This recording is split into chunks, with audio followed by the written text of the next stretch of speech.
Testing. Can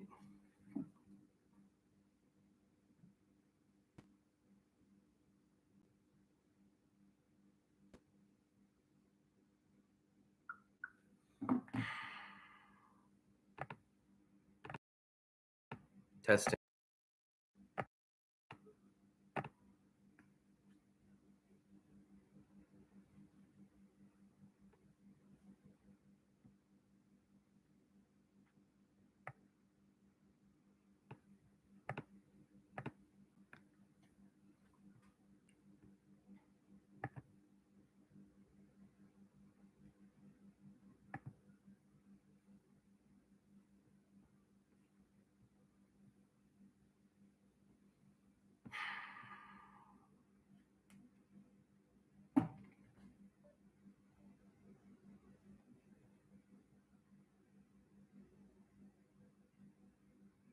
Yeah. Can you go in there and tell me if you can hear me? Um, okay. I'll just message you.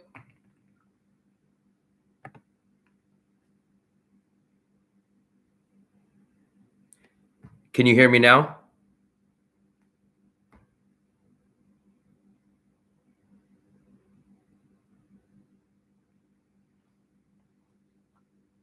Okay. Sorry about that. What I did is I tried to plug this external mic in and I started the live stream with that microphone as the default. And then what happened was when I started it, you guys couldn't hear the microphone, so I unplugged it from my computer, but the settings was stuck on the external mic and I can't figure out how to go back in there and turn that setting off. It's supposed to be easy, but the way that they set this up, it's not easy. So I don't know. It kind of made me mad, but I lost all my description. I lost my links and everything that I put in the YouTube description. But whatever, I'm back on now. I was saying that I just went down to the visa agency and just paid for a new visa that I'll be doing next month at the beginning of the month. So I will be pretty much staying in Vietnam to the end of the year. I think my next visa will be up January 2nd or January 2nd, I think it is. So I'll be here for another 3 months, technically almost four if you include this month, because my visa's not up till next month. So I'll be here. I spoke to the owner of the visa agency. I got a lot of good insight and information from the visa agency itself. I don't know if you guys have seen that brand new visa requirement video that I posted yesterday. Um, if you haven't, go check it out whenever this is over, whenever you get a chance. But this is my new visa video. Just got posted. I think it was just 24 hours ago. This is the video. I'll show you guys right here. This video uh, that video right there, what you need to know about Vietnam visas.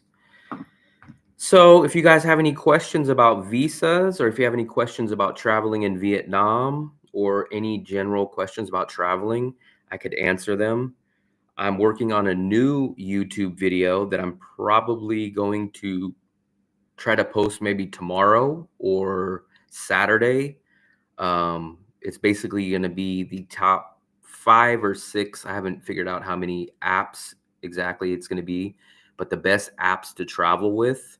I don't want to let too much of the video out, but basically, I'm going to talk about my favorite apps that I use when I travel: Agoda, InDrive. Uh, what else? Shoot, now it's on the back. Agoda, InDrive, Google Translate, a few other apps that I'm gonna mention on there. So, so technically, there's no limit before they refuse. People have been doing it as many times as they want. I haven't heard anyone being stopped and refused after a certain amount. Obviously, you only need to do 4 in a year because you need to do 1 every 3 months. But I've never heard of anyone being stopped for the reason of too many visas. I've never heard of it. So as of now, there's no issue on that. This will be my second. This will be my second visa run this year. When I just went 2 months ago, there was a guy. He was doing his third. So he was doing his third, and I would imagine this is going to be his fourth coming up. So I wouldn't really worry about that. I've never heard of anybody having an issue with too many. So basically, I don't remember if I included it on the visa video yesterday. I asked the agency owner if he foresees any new visa changes, and he said not really, besides the possibility of a 45-day visa or a 45-day visa exemption for Americans, which would mean Americans can come to Vietnam up to 45 days without a visa. If you wanted to stay longer than 45 days, you would have to apply for the e-visa for the 90 days. So I heard that's in the works and it might be coming soon. But as of now, that's not official. Hey, what's up, Steve? Digital nomad visa, I haven't heard nothing about it. The agency hasn't heard nothing about it. The only thing that he kind of told me might be on the works is the visa exemption for 45 days for the United States. So that might be a possibility. It wouldn't really benefit me because when I stay here in Vietnam, I'm here for at least 90 days. So it's nice that you would get 45 days for free, but you run into the same problem. After 45 days, you would have to go do the visa border run. So it doesn't really help a long-term traveler that wants to stay in Vietnam that long. We haven't had any issues. Literally, if you do the bus border run, it's very simple. It's kind of like Laos and Vietnam.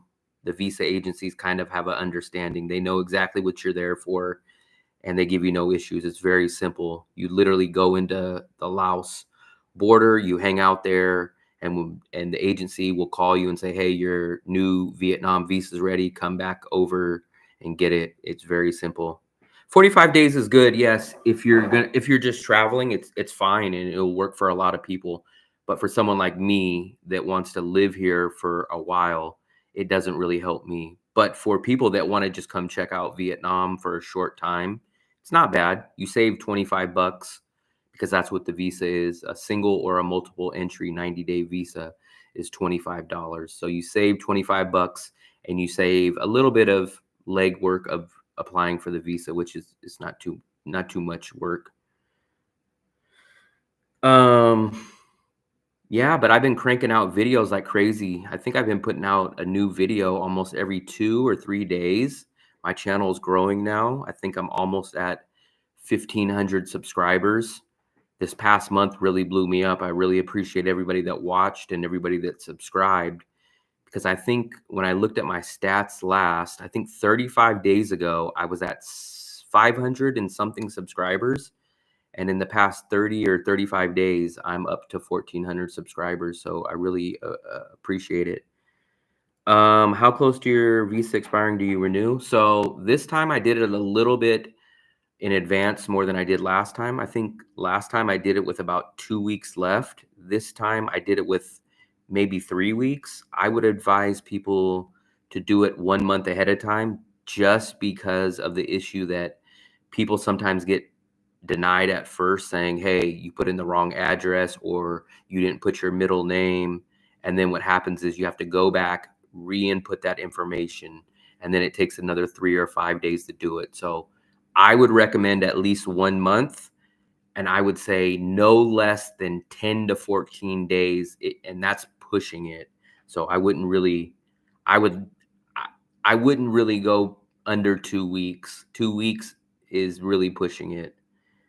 Also, not only doing the visa in 2 weeks, but you would need to get down to the agency if you're trying to do it through them, because the buses do fill up. So I would say a minimum of 2 weeks. I seen somebody had a question. I kind of missed it. Why would you choose Da Nang over somewhere in Thailand? So Seymour, let me go over that question because it's a great question. And it's basically what I've done. So I travel a lot.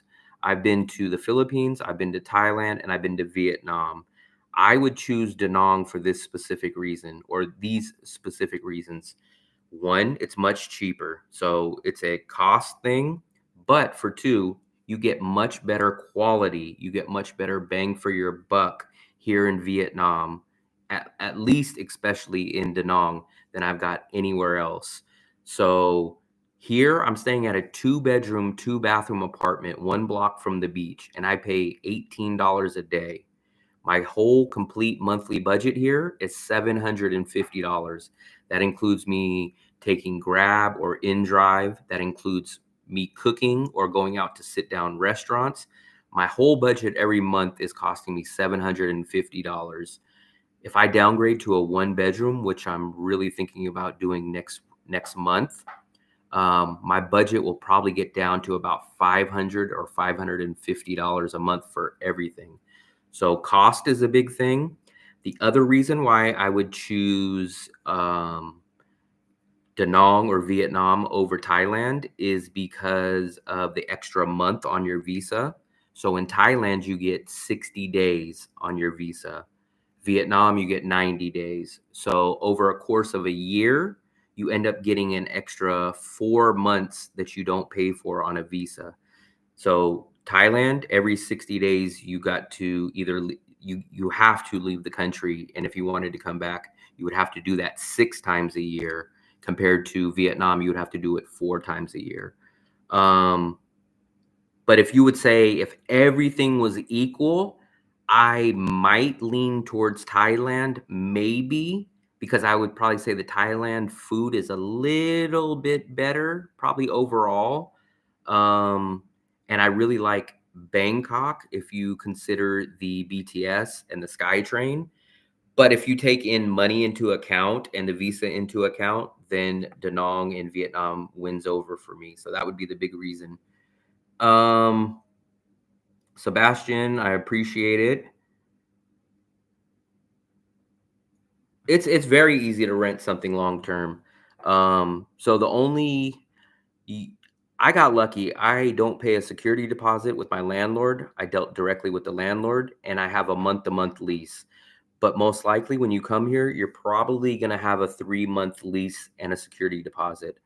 But I mean, you could do anything from as short as a 3 month lease to a 12-month lease.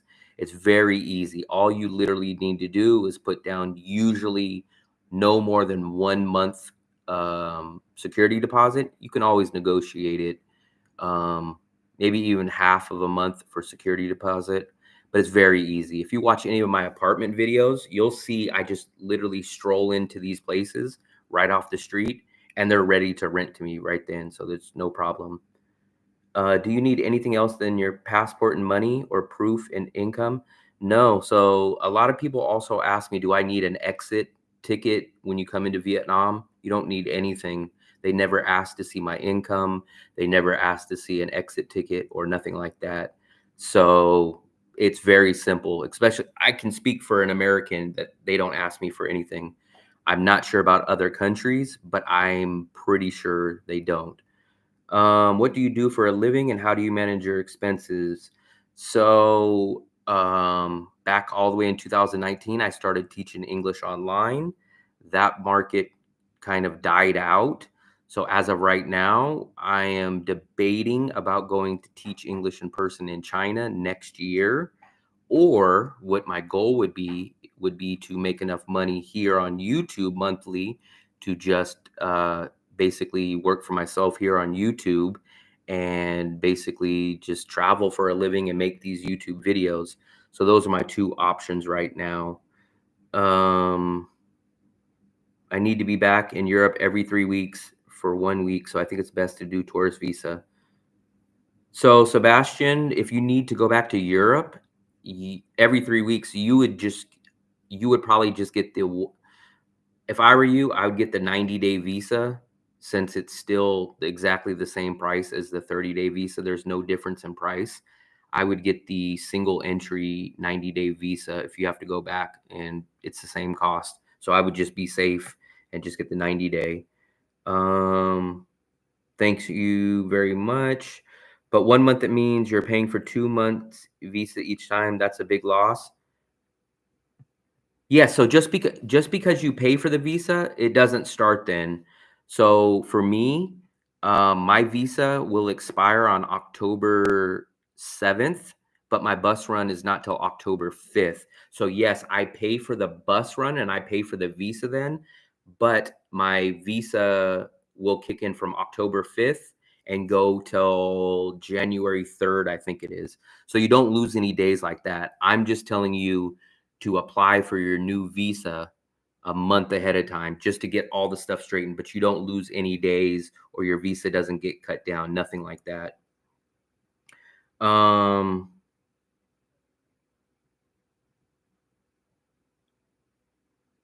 Consistency. Yeah, I'm trying to really my goal is to edit fast enough to get up one video a day, but it's just the editing is so time consuming. Um, Exchange rate, but DVT changes. Vietnam is 90 days. No, so you can get a single entry, Sebastian. You can get a single entry 90 days. That's what I get because I don't plan on leaving the country.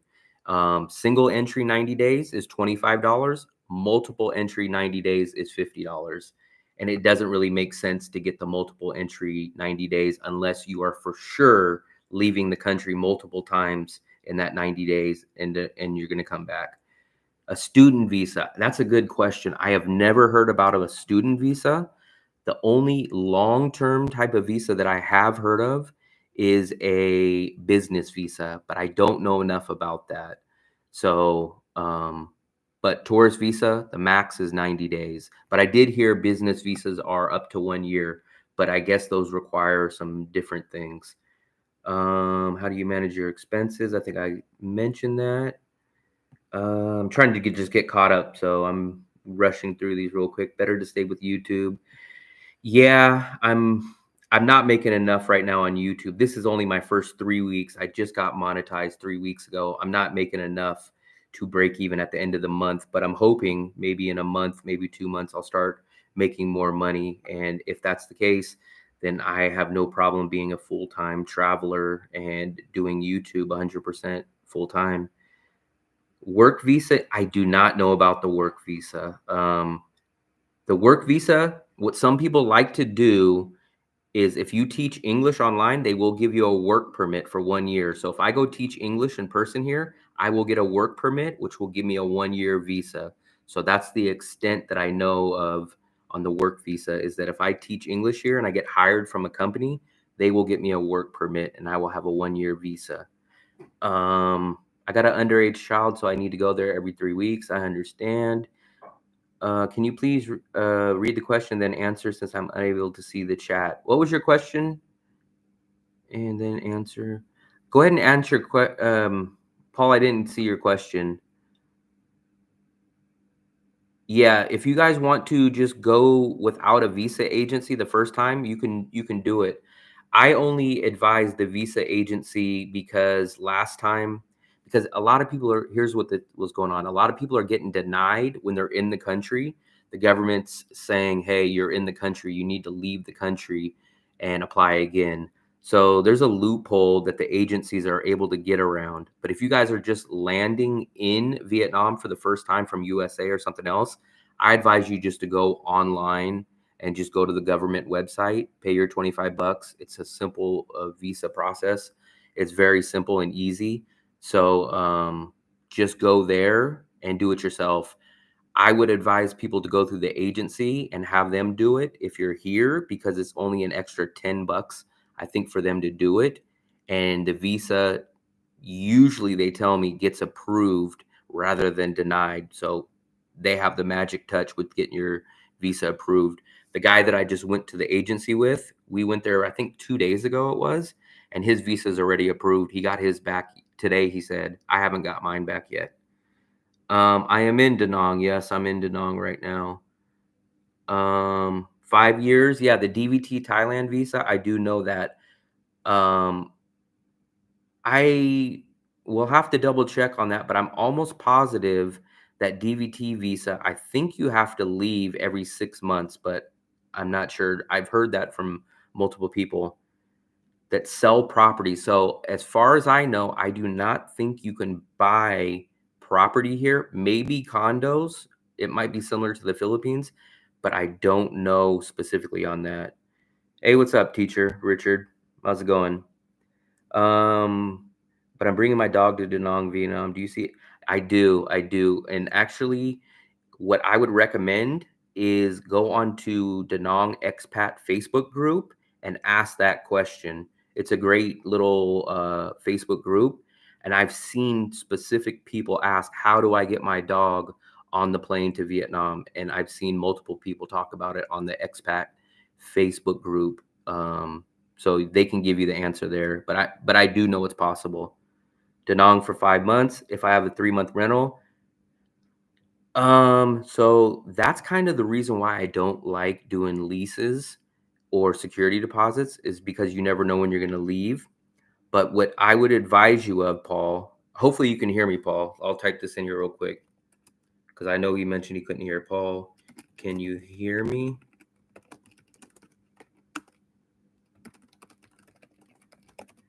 So if you can hear me, what I would advise you to do, if you're going to stay here for 5 months, what I would advise you to do is maybe sign a 3 month or a 5 month contract. Um, or what you can do is if you wanted to do the 3 month contract, tell the landlord, hey, I know I'm going to be here for 3 months. I might stay 4 or 5 months. What I would like to do is sign a 3 month contract. And then every month after that, I would like to extend it. I heard that it shouldn't be a problem because that's the situation that I was going to run into last month is my visa was going to expire in January and my rent lease, if I would have moved out, would have expired in December. So I would have ran into that same problem, but agents and everyone told me it shouldn't be an issue.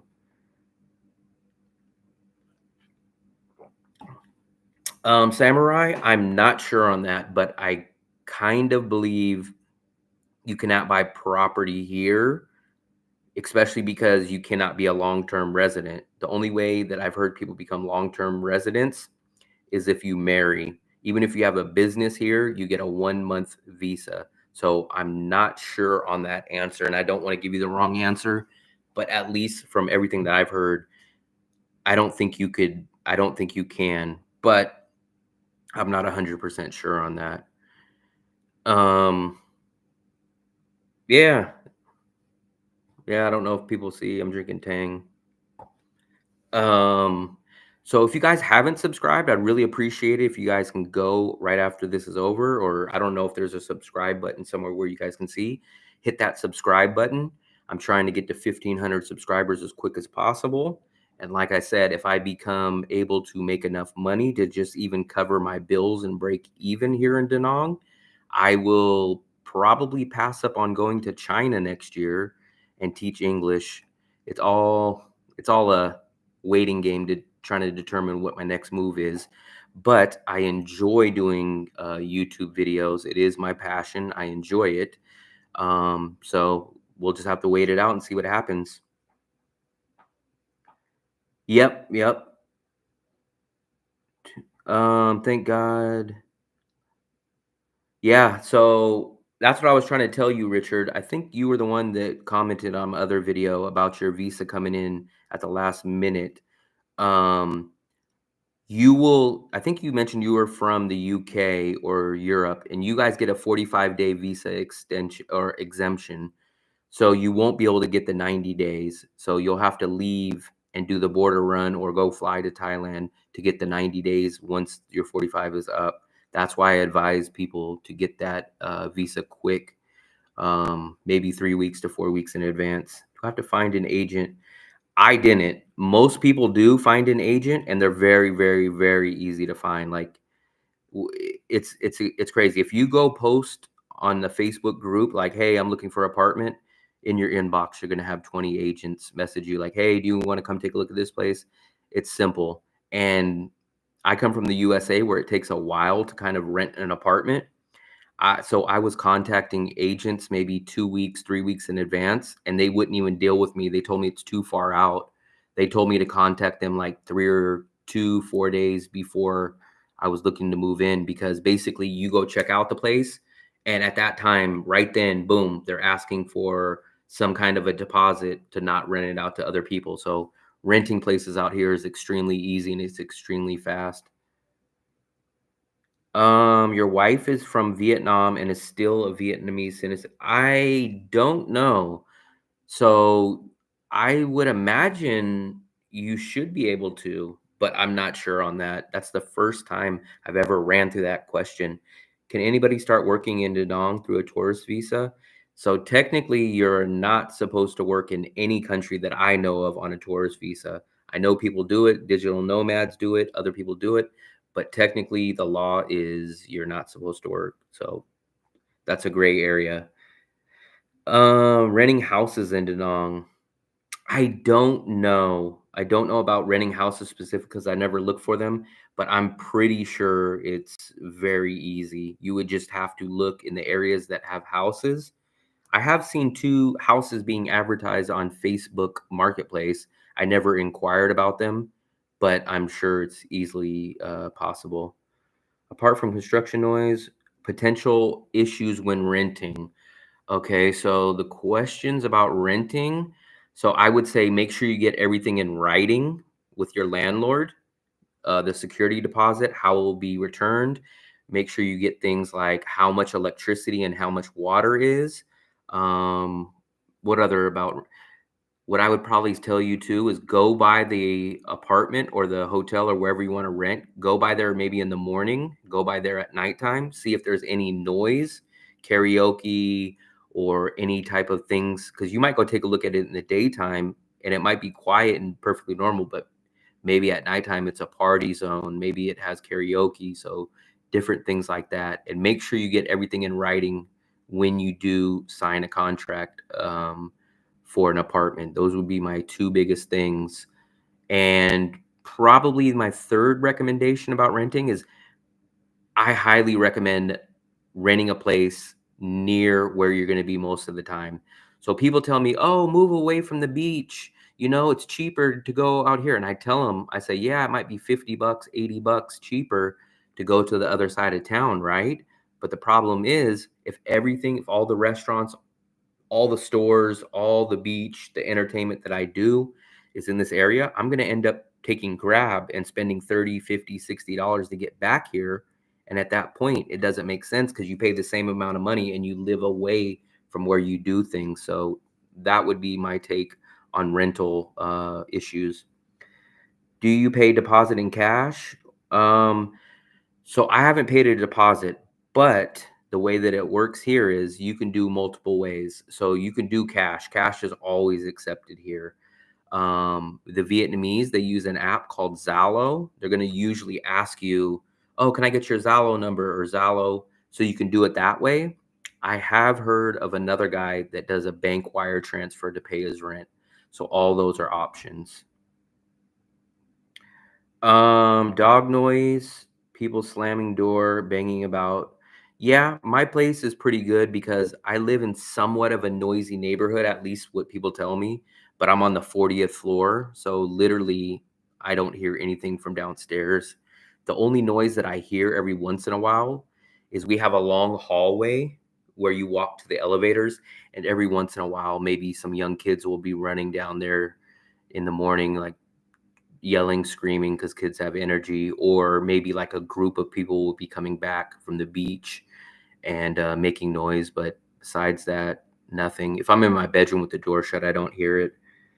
I've been lucky. I haven't had any bugs. I heard other people do run into cockroaches every once in a while, but I haven't ran into that in any of the places I stayed. So I've been lucky. A bank account. Now, this is what I've heard. I've heard you need a work visa or some kind of thing showing that you live here. But I have heard on Facebook, I don't know how true it is, but I heard there's one bank out here that will give travelers a bank account. So you would have to do a little more research on that. But in general, you need to live here and be a resident to get a bank account. But I've been here on and off for a year and a half, and I've never had the need a bank account. In fact, that kind of brings me up to the thing. If you guys are American, I highly recommend you guys getting the Charles Schwab High Yield Investor Trading Account. I think that's what it's called. And basically, the reason why I got that is because they refund all your ATM fees at the end of the month, and there's no international purchases. So I have a Bank of America account, and all I do is I just transfer my money from my Bank of America account into my Charles Schwab account.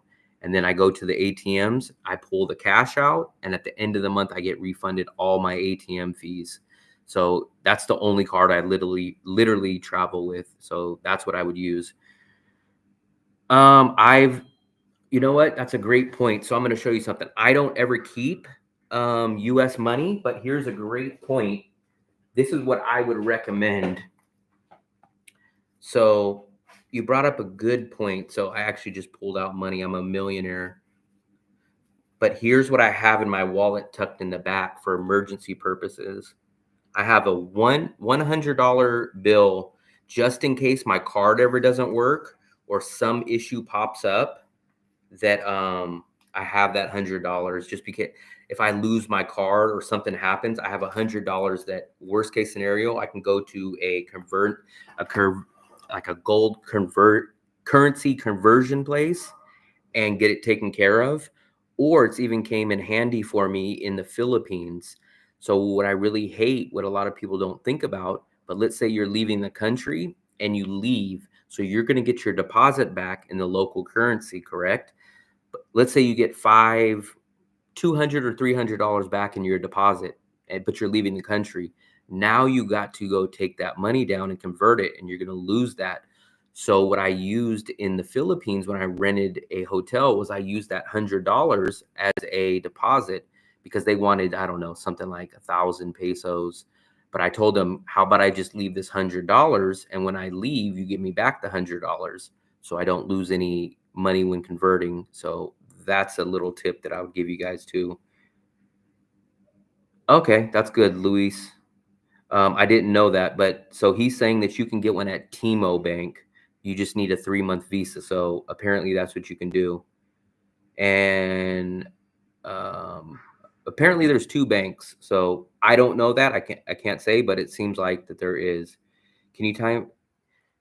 No, it's not a personal. So I believe it's called the Charles Schwab. I think it's called the High Yield Investor Checking Account. I think that's what it's called. But if you Google it, you'll put in Charles Schwab, put investor trading account, and put no ATM fees. If you call Charles Schwab and you tell them, hey, I heard you guys have a trading account, which refunds all ATM fees, they will know what you're talking about. And it's a loophole kind of thing. So what they do is, I guess they get some kind of kickback from somewhere, not from you or anything like that, but you get 2 accounts. It's a one account, but there's 2 separate accounts on that one account. It's a trading account and a checking account. You never have to use the trading account. I've never used the trading account. I only used the checking account on it. But that's the benefit. If you open up that account, they will refund your ATM fees. So that's the little workaround. I've been using it for about 5 years now. And it works great. That's actually one of the things that I'm going to put in my next video from one of my apps. What else? Let me see what else. Do I have any other? The rainy season is just coming right now in Da Nang. So the past couple days, it's been raining pretty hard. The other side of town where one of another foreigner lives that did the visa run with me, I guess he sent me some pictures, and basically it looked like his area was flooded, but I guess it's fine now. But before that, I guess it was Tang is just like some kind of, it's been around for like 50 years. It's kind of like I guess you'd call it like a Kool-Aid slash orange juice type of drink. It's kind of like a generic powdered orange drink that you mix with water. Um, that's what I believe. But the past month, I tried to rent a place about 2 weeks ago, and I was bringing up the fact like, hey, you guys want me to sign a 3-month lease? This is the rainy season. They didn't really budge much. But it wasn't raining at the time. It was September, which is the start of rainy season, but now the rain has started, and I think travelers will start leaving, and I think the owners will start seeing it. So I will be looking for another apartment the first week of October, and I kind of think that the rent prices will go down then. That's my personal belief, but we'll have to wait and see. High season is usually January kind of starts to kick it off and it goes all the way really till about July. So basically January or February till about July. August, it's still kind of high season. September, this past right now, it's just starting to get into rainy season. Hotel prices, yeah, hotels are definitely cheaper. But apartments, I've kind of heard both sides of the coin. Some people say they get you locked in a 3-month deal and they'll sit on the apartment and not rent it out, but we'll see how it plays out. Um Free rest time, I'm not sure, but on Facebook Marketplace, what I've really noticed is you'll see a lot of places on there. I've done this and I've messaged them, and a lot of those places on Facebook Marketplace have been rented out. But the problem is these agents, they never pull them down. So, what I would recommend is going into a Facebook group. I'll show you the Facebook group that I use. It's something like this. So, you'll see it says, like, let me see if you guys can see that. So, I use housing apartments for rent in Danong or apartments for rent in Danong. And those ones, they're actually live ads that agents put up. And I would kind of go through that instead. Or I would simply create an ad on a Facebook expat group and just tell them, hey, this is the date that I'm coming. This is the date that I want to stay till. These are my requirements. And this is how much money I want to spend. That's how I do it. What's the average age? That's a good question. I would probably say probably older than me. I'm gonna probably say that it's probably older than me. At least all the people that I run into, I've met about 3 to 5 different people that have met me or messaged me straight from my YouTube channel or my Facebook page that have came here, and I basically kind of walked them through the process of how to get set up, and they've all been older than me. So I haven't really met too many younger people. There's a guy from the Philippines right now. He does a YouTube channel too. Um, he's a little bit older than me, I think. So I think I'm one of the youngest people that I've seen here. Have you been to Chiang? I have been to Chiang Mai. I actually like Da Nang better than Chiang Mai. I went to Chiang Mai in 2019. Um, I just think you get way better value for your money in Da Nang. Da Nang, you live right on the beach. Um, it's a different lifestyle. It's a different vibe. It feels much differently. There's an international airport here. I like everything about Da Nang. Da Nang is the perfect city. You have an international airport. You have a beach. You live for cheap. The food is good. What else would I say? There's enough Western amenities. There's 2 different malls here. There's a bowling alley. There's a movie theater. There's everything. So for me, it's been my favorite city. I've been to 19 countries, 10 in Europe or 10 in Asia and 9 in Europe, and it's my favorite. It's my favorite city overall so far, especially when you factor in the price and everything you get. I haven't seen too many young people. I don't necessarily go look, but I will see young people out, but I don't know them personally. So I'm not sure. I did hear there's a lot of younger Russians. So I think there's a lot of younger Russian people here. That's what I've heard also. Scams and renting. I've heard from everyone they've had a good outcome. So I haven't heard too many scams. So I've been pretty happy about that. No one I've really ran into has had a major issue. Um, I haven't ran into too many of those issues. The beach looks good. That's why I will live. And the what's lucky, so Danong is just literally a whole huge heap of beach. I will show you. This is my personal favorite to where I would stay, especially as a first timer. So if you guys will see, let's see if you guys can see this. So you could see it runs way, way far. This is the area that I live in right here, which is the Mai Key Beach area, the An Thuong neighborhood. And you could see all these blues are all the places that I've saved on my Google Maps that I go to. So literally everything that I do is based in this area.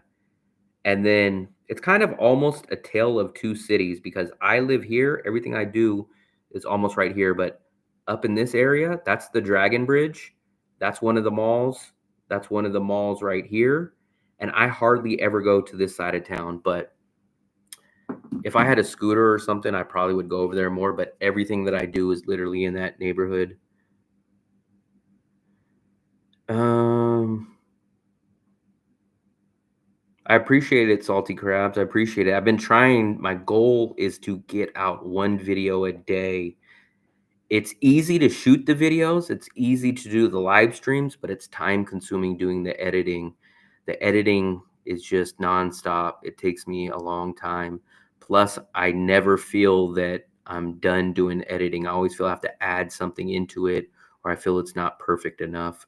But I end up taking way too long to edit. That sometimes it takes me 2 or 3 days of just constantly editing. Yep. So I've heard basically all the direct flights now. There's only two direct flights out of Da Nang. I heard it's one to Bangkok and one to Manila. But before, I guess 2019 or 2020, there was direct flights from Da Nang to other places. Another thing, what I would tell you guys about, if you guys are going to be here for a few months, I would recommend taking the train to a couple of nearby cities. I have a video on YouTube, actually two videos. I went to the city of Hue and went to the city of Queen Yon, which are both, one's about 2.5, 3 hour train ride. And the trains are nice. The trains are about $7 each way. They're like almost 80% reclining seats. They go back further than airplane seats. AC on the train, great views out the windows, plenty of leg room, and you can charge your stuff. So I'd recommend taking a train to the old capital called Hue, which is one of the closest cities by train. And then we went to another city called Hue or Quinyon, and it's almost literally a carbon copy of Da Nang, except for it doesn't have the Western amenities and it doesn't have the tourist. This is the city right there that I went to in the train. Let's see if you guys can. It's spelled Quynhon. That one is supposed to be Da Nang in 10 years from now. So that's basically what we heard. And then I did another one up here. This one, the Forbidden City. This is in Hue. So you can take the train. I'll show you guys, man. The train is actually a good value. I would not take, this is the old capital up here. But I've heard too many bad stories about the train. So this is, or not the train, I'm sorry, the bus. The bus, there's been too many horror stories, so I take the train. But if you guys can see, this is the train. It's very nice, it's comfortable, it's relaxing. Look at the view. You see the view. There's a nice these little street, the train cars are nice. Everything's nice about it. But I would recommend the train, especially if you guys want to get away, especially if you have a long stay. Plus, you have the city of Hoi An, which is about 30-minute drive away from here, and a lot of people go to Hoi An for a day or for 2 days. The beach is amazing. Oh, and that's the other thing in Quinyon. There's nobody on the beach. The beach looks exactly like Da Nang, but all the way up till at least like 5 o'clock, there's literally nobody on the beach. If you watch that video, you'll see we were the only people on the beach for 2 or 3 miles. A 2 or 3 mile stretch, we were the only people on the beach. Yeah, the editing is what gets me, but I'm the type where I can't let stuff get uploaded if I don't feel it's quality. I hate that, but I just got to edit faster and I got to get more used to it. Just do live streams and live beach walking and talking, very popular in Thailand. I know the only problem with the live streams, I enjoy doing them and I usually do them when I'm out. You just don't get paid much for them. So it's kind of a little trade off. I like doing the longer videos because I can do some mix of talking on camera and doing the narration. Plus, I do get paid a little more for the views on the long length, full length videos. Um, no, so that's the thing. So that's another reason why I like Da Nang out of Vietnam. So we went to Hue. There was a few items that were cheaper there, but rent and everything was pretty much on the same price. That's why my expectation of going to Hue or Quin Yon was that I was going to a cheaper, less traveled version of Da Nang, and it was almost the same price. There wasn't a noticeable difference. That's why it's just so hard for me to leave Da Nang. I would love to find an equivalent city to Da Nang in any other country, and I've just yet to find it. I've been to a lot of cities in the Philippines. I've been to Thailand, so I've been to Bangkok. I've been to Chiang Rai. I've been to Chiang Mai. In the Philippines, I've been to Manila. I've been to Cebu, Boracay, Iloilo, Bacolod, Dumaguete, and none of those cities are either as cheap or offer the bang for the buck, the best value that Da Nang offers me. Um, Kuala Lumpur. Okay, I did not know that. Dalat, I've never been there. A lot of people talk about going there, but I have not been there. The farthest south that I've been besides Ho Chi Minh was Quin Yon.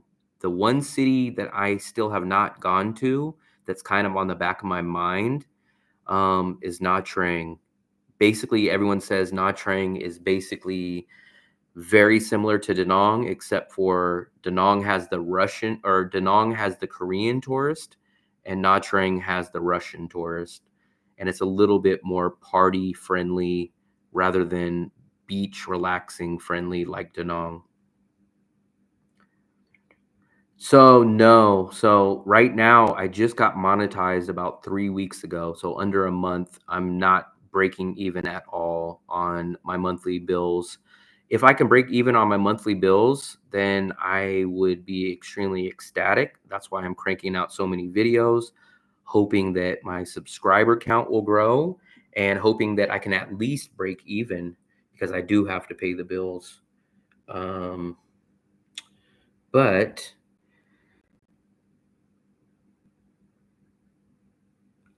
Da Nang is very easy to get settled into. There's no issues with what I would recommend. The best way to do it is book a hotel for the first 3 or 4 days. Once you land here, you'll have a place to stay.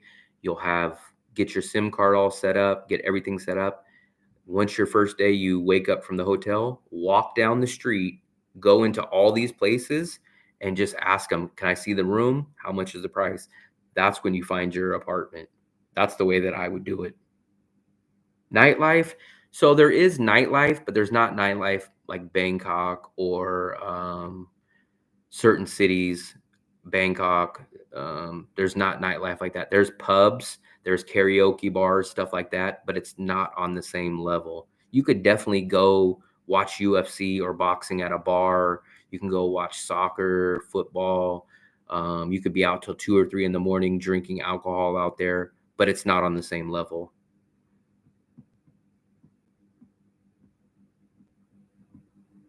Yeah. So you're going to notice a big difference from the Philippines to Da Nang. So the things that I don't experience in Da Nang that I experience in the Philippines are you get a much bigger rental for much cheaper. So half the price, double the size. Transportation, way cheaper. Electricity, way cheaper. Internet, way better, way cheaper. SIM card plan, half the price, much better. No rolling brownouts, and you live on a beach. So, I mean, I would even say better food too. So, I mean, it's just a night and day difference. I would like to add in consulting. I would like to. It's just I got so many things on my plate with editing, with shooting the videos, with everything. I would love to figure out a plan to do consulting. People actually have told me, multiple people said, what I need to do is offer some kind of service where I would pick somebody up from the airport, get them set up on a SIM card, either at the airport or take them to Phone or Viatel, go take them to the bank, make sure they get go to the proper bank to pull out enough money, because a lot of people are kind of questioning where do they convert their money or where do they pull out money, and then basically find them or set them up with a long-term rental. So I'm debating doing that service. I would just need to go figure out the logistics of it, but that's definitely on the back of my mind. um Oh yeah, you can out here, they don't have 7-Elevens, but they have things called like Full Mart or Q Market, Q Mart. And the crazy thing about them is they have little tables outside and people will go inside the store, go get a beer, go get a Coke, go get a bag of Dorito chips, and then they'll just come sit outside and they'll be out there for an hour or two just sitting right outside on the street. The tables would be outside these little convenience stores and people just sit out there. That's just, it's crazy to me because imagine anybody that's from the USA, imagine going to 7-Eleven and seeing tables outside. People would go inside and go get your Slurpee or whatever, and then you would go sit outside in the table for an hour or two. That's what they do out here in Da Nang. I've seen it like that in the Philippines too. Um, Can you get unlimited internet? I don't think they have that, but I have a plan that's almost unlimited. So I get 7 gigabytes a day, and I don't even think I've used even 3 gigabytes a day. So I get 7 gigabytes a day or 210 gigabytes per month. And that costs me $5 a month. And that's with Vinaphone. So $5 a month, and I've never even used half the data per day that I need. If you can get away with 2 gigabytes or 3 gigabytes, I think that price comes down to about $4, $3 or $4 a month. I appreciate that, Paul. I would love to figure out the logistics and kind of, I don't want to just jump at it and kind of be flabbergasted or kind of not knowing what I'm doing when I do that service. So if I do offer that service, it will be when I have a clear idea of what different services I'll use and how much I'll charge and the whole process. But it's definitely a good idea. It benefits not only me because I can charge for that service, but I know it's going to help out a lot of people because a lot of people are terrified about coming to Vietnam and going, how do I get to my hotel? How do I get my SIM card? Where do I go get my money from? How do I find an apartment? And for me, it's simple because I've done it so many times. I literally know exactly how much the airport fee is from the Grab. I know exactly which agents to contact. I know exactly which SIM card provider to go to. So for me, it's so easy. Um, I can't see that because there's a heart, but I think you said how would you compare? I'm thinking you're saying Hanoi to Bangkok. I can't see. Let me try to scroll up. Yeah, Hanoi. You said Hanoi.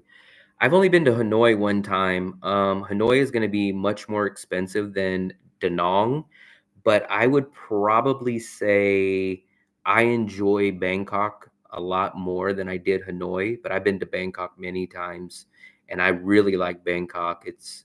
Bangkok would probably be the city that I go to if it was the same price as Da Nang, or if I had to leave Da Nang for some reason, I would probably go to Bangkok. So that would be my choice. 7 gigabytes a day, like I literally, I can't use that, and I use it a lot. So it's not like I'm these people that just barely use it.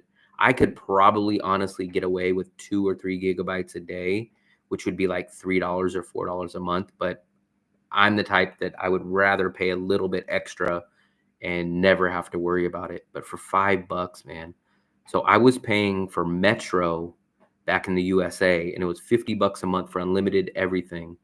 I was paying $50 a month. So imagine I get a cell phone plan for $5. So that means my cell phone plan out here, I get 10 months for the same price as 1 month back in the USA.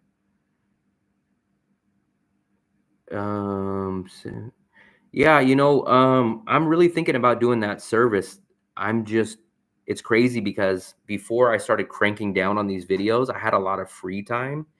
So I was just kind of wandering around and doing nothing with my free time. Now everything is dropping on me all at once, but I think the ball is finally rolling and I'm starting to get videos up and I'm thinking about doing this service. So there's a lot of things that I'm interested in. So I think the ball will start rolling. I've never done a multiple entry visa, but I've never had problems with immigration. Immigration, I'm usually in and out of in 2 minutes. That's from the point of once you get up to the immigration desks. Now, sometimes you'll be in the line for 15, 20, 30 minutes, depending on how full the plane is when you get off or like how long you're back in line.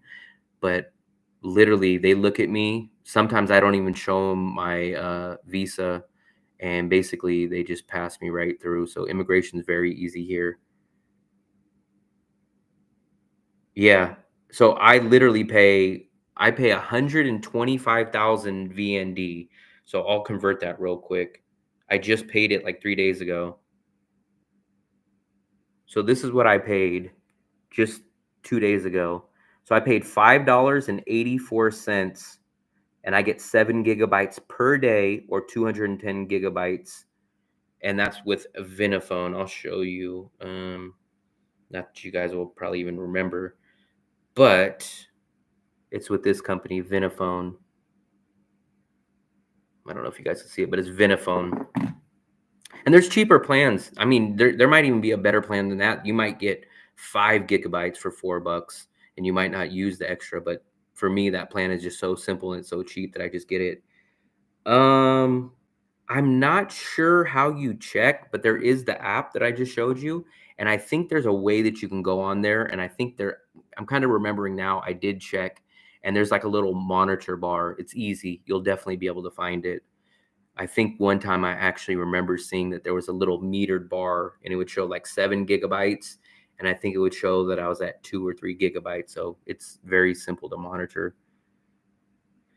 Yeah, so the other reason why I don't like getting the SIM card from the airport unless I have to is two reasons. One, it's obviously overcharged. So I think when you go to the airport, it's 12 US dollars and you get like 4 GB or 3 GB a day. So you get half the data. Remember, I get 7 GB.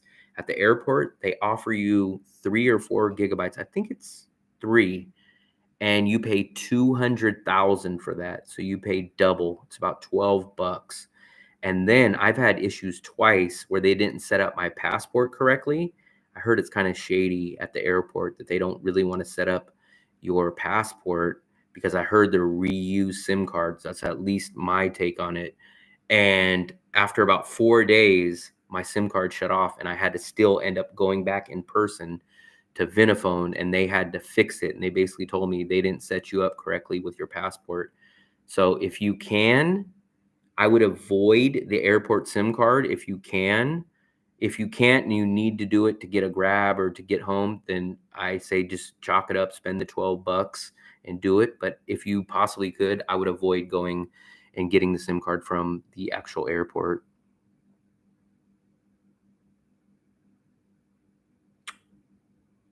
Yeah, Chris, I would love to do that. I just need to figure out the logistics of it. I've never done consulting. I guess I've done unpaid consulting because I give so much advice and stuff, but I would love to kind of narrow it down and figure out an actual real consulting model of how I should do it but that would definitely be something that I would be very interested in. I just need to figure out the logistics, the pricing plan, how I should do it, the setup of it. Um, I had issues with the airport Wi-Fi. That's why I've always got the SIM card. That's the only reason I got the SIM card from the airport, because when I went outside, I wouldn't get signal and I wouldn't be able to order my Grab. But I've heard other people that didn't have that issue. So if you don't have that issue, I would pass on getting it. I would wait to the next day to go into a Vinaphone or a Viatel and get your SIM card. Airport for 11 days of service. See, yeah, so you basically paid double. You got 11 days of service for $5. I get 30 days of service for $5. Plus, I'm pretty sure that you only probably got 2 or 3 gigabytes per day. I get 7. They went to the city and got it. Yep, yep, yep, yep. There, I actually have a video on there. It's from last year. If you guys want to check that out, I think it's called something about SIM card in Vietnam. It's about 1 year old. Let me go back up, Chris. The last one I seen from you was, YouTubers that offer consulting services and they're charging a crazy amount. I did not see your other. Maybe that was it. My suggestion is to be reasonable. Yeah. Oh yeah. I don't expect to make crazy money. I just want to offer a simple service that basically, the best service that I think I can offer is basically getting someone from the airport in here, set up with their SIM card, set up with their hotel, and possibly set up with a rental agent to find a place. I just want to basically get people in here to feel comfortable, because I know when I travel, the first thing I always worry about is, damn, I need to get a SIM card. How am I going to get to my hotel? I need to make sure everything's good. So for me, that's my line of thinking. I got my SIM at a mobile accessory store. I have 3 gigabytes per day for 1 month. I would say it's not expensive, but you didn't get value for it.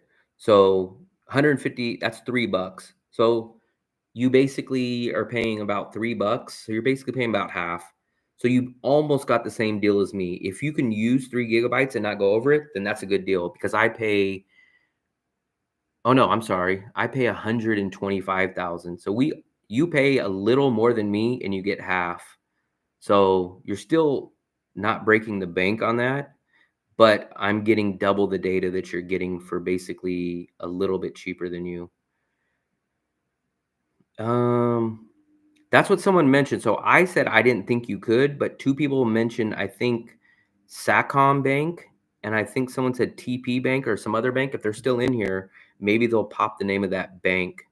But 2 people said that you could get a bank account if you have a 3-month visa. So I was unaware of it. I was told the opposite, but 2 guests in here did mention that you could do that.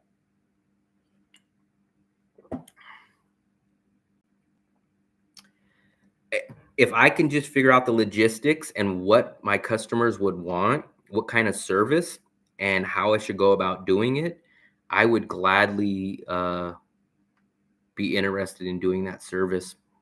I don't know. I don't know if I need to set up a website. I don't know where I would advertise that service. I don't know what services I should include. I don't know what I should charge. So those are all the questions that I kind of need to think about. If you guys have any suggestions or know any YouTubers that offer something like that, maybe you guys can tell me what they do or how they go about doing it, what they charge, how they advertise, any of that. Let me just catch up with these other comments. Let's see. Yeah, so someone said Sacom Bank, passport, and registered SIM card. Okay. First thing to do would be to offer concise sheet, checklist, a mini guide. Yeah. So the only thing that I would probably say that I'm not an expert on is all these different attractions. So I don't know the history of things like the statue of Lady Buddha or this or that or Bana Hills, but I do know how to get you set up as a foreigner to come into the city and to basically get you a SIM card, get you a place to stay, where you want to stay, what you need to know. I could do all that. Business visa. That would be an interesting idea. 90-day visa. I would like to do. I go to about 4 or 5 local restaurants, but the problem with the best eateries is everyone's taste is subjective. So for me, I do not eat seafood. I don't eat the pate. I don't eat the crazy organ meats. So a lot of people are gonna probably say, "Oh, you don't eat this, you're missing out." So eating places are kind of subjective, and I would hate to take people to places that they don't like or places that they like and I don't. It would be kind of subjective. Um, yeah, I would recommend keeping the printed online visa too. I always keep that. So keep a copy, keep a screenshot of your visa on your phone when you go up to the immigration when you get here, and it's always a good idea to keep a printed copy. No, I'm not gonna say that that's always true. Now I know, I think maybe because of translation, sometimes these agents will call it a one bedroom, but not necessarily. I just looked at a one bedroom downstairs in the same building that I'm at, and it was advertised as a one bedroom, and it is a one bedroom. It has a living room, a kitchen, and then a separate bedroom. So when you look for a one bedroom, make sure to specifically say, I need a separate bedroom and a separate living room. And if you tell them that, they'll understand.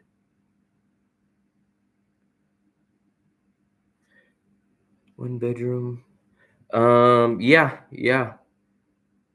Entrepreneur. Yeah. I like I said, that's been one thing that's on my mind is offering that service, but I'm the type where I just don't want to look unprepared when I start that service.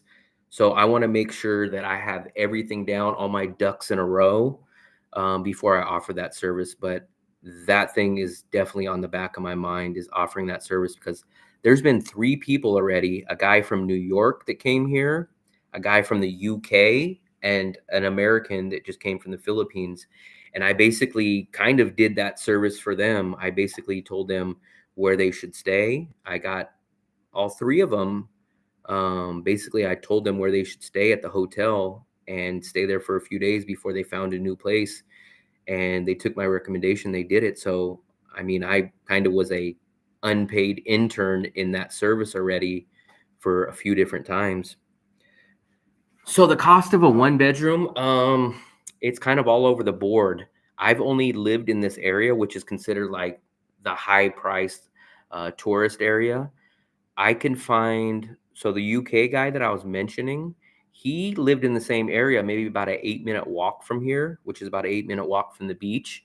He found the cheapest place I've ever found, and it was like 3 million a month. It was a tiny place. It was basically a studio. There was no kitchen. It was basically a bedroom with a little bathroom, but he got it for 3 million, I believe it was. Is that correct? I think it was 3.5 million, which is about 150 bucks. So you could stay in the beach for about 150 bucks. The one bedroom that I looked at was a little bit more luxurious and it was 8 million, which is about $320. So realistically, you can find on the low end $120, on the high end maybe 320. Now you can go more luxurious than that and have a gym, a pool, like all kinds of stuff. But realistically, I would say $150 is about the lowest in this area, and all the way up to 350 is a good estimate. Or you could stay in a hotel. If you guys do not need a kitchen or a separate living room, there's hotels here that will cost you $8 to $12 in this neighborhood that are halfway decent, and you can have maid service. If you don't cook and you don't need the living room, then you might just want to stay in a hotel. You can get a hotel here for eight as little as $8. There's a place called Gold Coast or Gold Time that one of the guys from the UK he stayed at. I got him into that place, and he said it was fine. It was $8 a night. So it just depends on what you want, but You should not realistically, you shouldn't be spending over $400. It should be the max. You shouldn't even be spending 400 for a one bedroom. You should be spending 300 or lower for sure for a one bedroom for a month.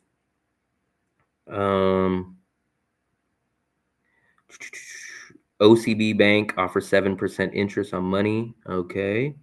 I didn't know that, but that's interesting to know. He said it was decent. It just was small. I'm a person that doesn't like small, but he was 8 minutes from the beach, an 8 minute walk from the beach. He did say it's not really based on the apartment, but it was kind of near some roosters or chickens. So he complained about the roosters making noise in the morning, but that could be at any place. It didn't really necessarily have to do with that, but it was a smaller place. I would guess 20 meters, 20 square meters. My place is 65 square meters, and I have a 2 bedroom, 2 bathroom. So it was about 3 times smaller than my place. But he didn't mind it at all. I'm referring to right here. I'm on the Mai Key Beach, and this is called the An Thuong neighborhood. Basically, I'll try to show it to you guys on. I know you guys probably won't remember it, but it's basically this stretch of area right here. So you guys can see where that circle is. That's exactly where I'm at. So I'm literally one street off the beach. This is the An Thuong neighborhood. All where you see all these blues, this is considered the An Thuong neighborhood. This is the Sukhumvit of Da Nang. This is the Makati and BGC of Da Nang. This is where the tourists go. This is where the beaches are. This is where the restaurants are. Utilities are usually separate. I was able to negotiate it with my landlord, which I heard I'm one of the rare few. But realistically, if you have a studio or a one bedroom, your utilities should cost you about 50 to 60 bucks if you don't use crazy. I use I use my one air conditioner in my bedroom 24 hours. I never shut it off, but I don't use the other 2 air conditioners. So I have a total of 3 air conditioners here, and I use the one in my bedroom 24 hours. I never shut it off. I cook a good amount, maybe 3 or 4 times a week, and my bill is one. It's never been higher than 1.3 million, which is in US dollars, 55 bucks.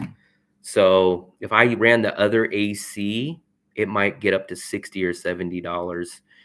But the electricity is pretty cheap. So you're gonna spend maybe, if I estimate on the high end, 70 bucks, on the low end, 50 bucks for utilities. Yeah, Teacher Richard, I'm wondering if you're staying at the Gold Time, I think it is, because it's basically the same exact price. It's in this area, and it's $8 a night the last time I checked. I think that's okay. So you're down that way. I've never been to that area yet. He's still on the beach, but he's more north, I believe. So, Richard, I believe you're more towards, I believe you're more up this way, if I'm correct. I believe you're up in this area. I've only stayed down here, but I believe he is up in this area. Now, here's the thing. So the reason why I stick to this area is because I'm scared to ride a scooter in Asia. It's just crazy traffic, and I don't want to risk it. But if I had a scooter, I could live more in town, or I can live up towards where Richard's at and save money. But I'm too scared to ride the scooter. That's why. Can you start? I moved from my hotel. Doji Star. Oh, okay. Yeah, yeah. Yo. I remember you. So literally I walked by that place yesterday. I went from the butcher shop. So where you were at, remember we couldn't figure out where Doji Stars was? You were right next door to where the Thai restaurant was. So the Thai restaurant literally just moved like a week ago. That was one of my favorite restaurants. So you were in Doji Star, and downstairs you had like a little convenience store, and then right next to the convenience store you had like a little place with tables outside, and now it's like a laundromat, but that was the Thai restaurant. So I know exactly where you were staying. Yep, yep, yep.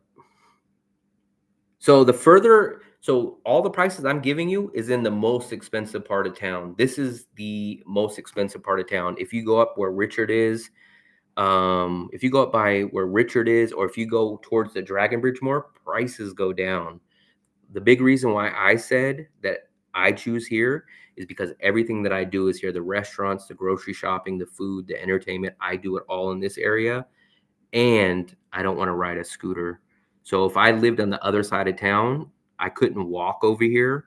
I would have to take Grab, which would probably cost me $50 a month to come constantly here every day and back. So I just figure, why spend the extra 50 or $60 to commute to come into all the places that I go to? I'll just pay the $50 and I'll stay here and just be able to walk around. What else? I think we've covered a lot of good stuff today. I'm really glad you guys are all commenting in here.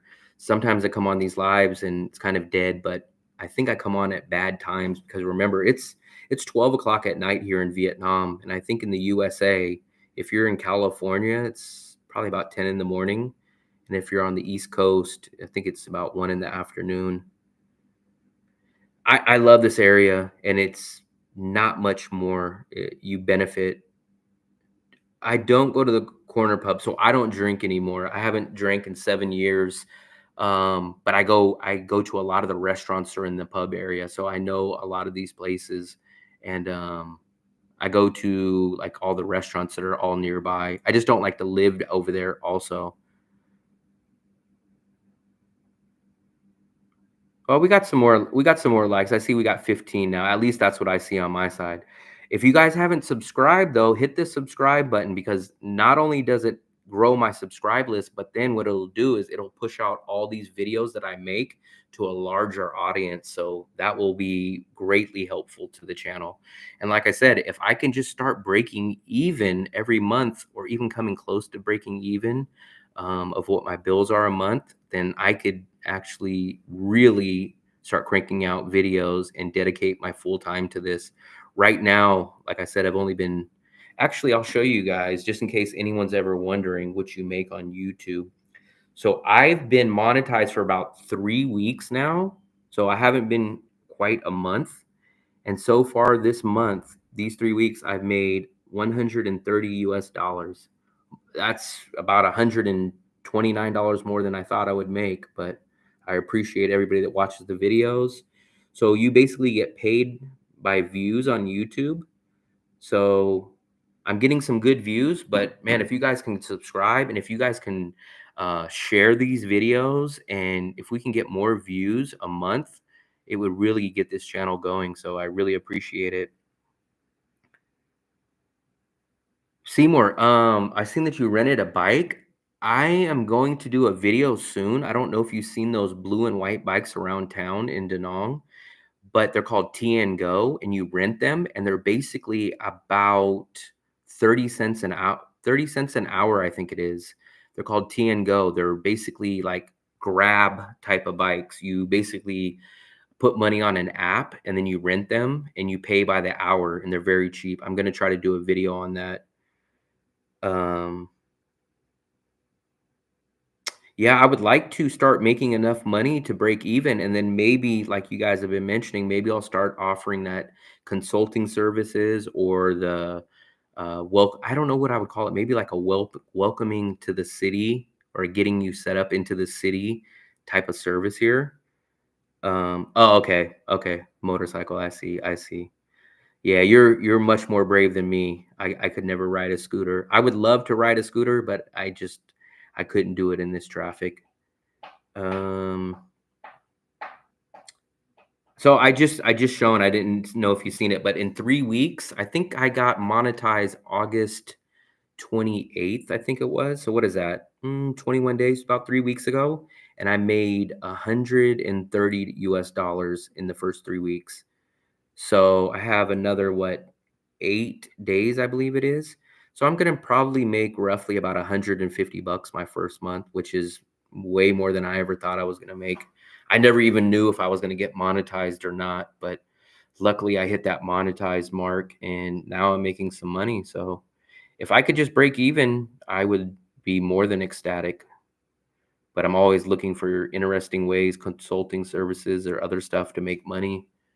That's the hardest part in Asia. So Asia is cheap and it's a great lifestyle, but you have to have a source of income to survive. That's it. I mean, in the USA, I could do all kinds of things on my own, do business wise, but some of that stuff you just can't do out here in Asia. It's just not logistically possible.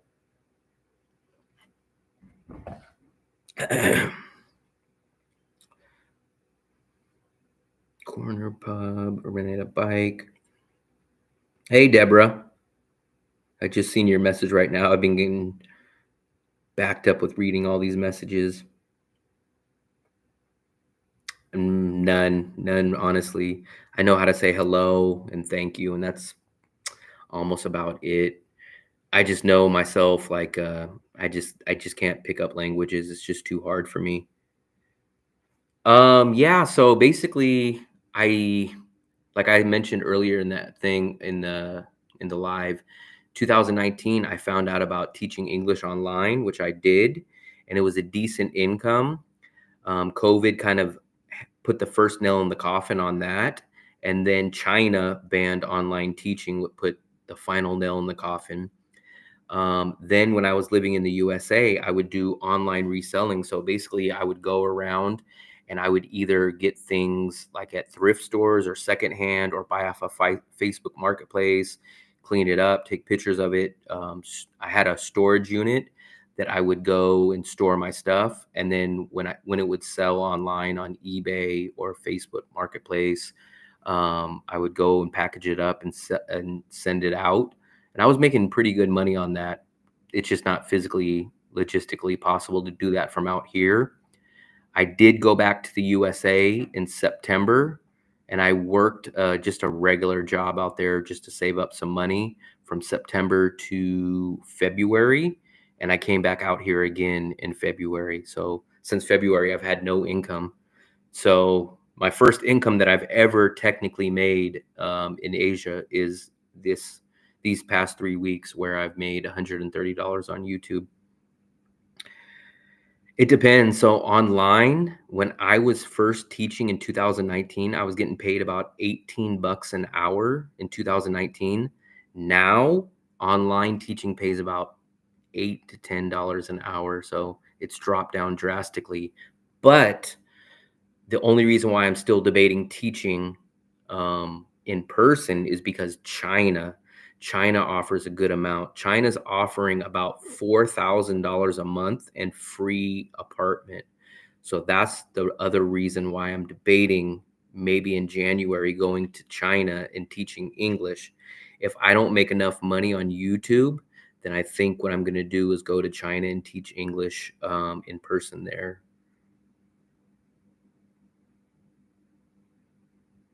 Is there not stuff that people would pay to have sent to them?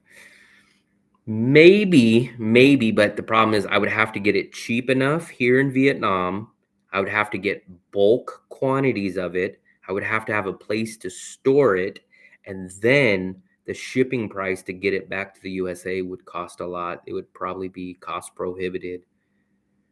Yeah, luckily I have all my documents, man. I just spent $255 to get my FBI criminal background check apostilled and authorized. That was my last document that I needed, but everything else is all authorized. So all my documents are good. I actually was debating about going. I applied for jobs last month, and it was a little bit late in the semester because the semester just started a couple of weeks ago. And I had job opportunities, but there's only 4 real cities that I'm willing to go to in China. And I have a few requirements, and I just couldn't find nothing that perfectly fit me. So I kind of declined all the jobs.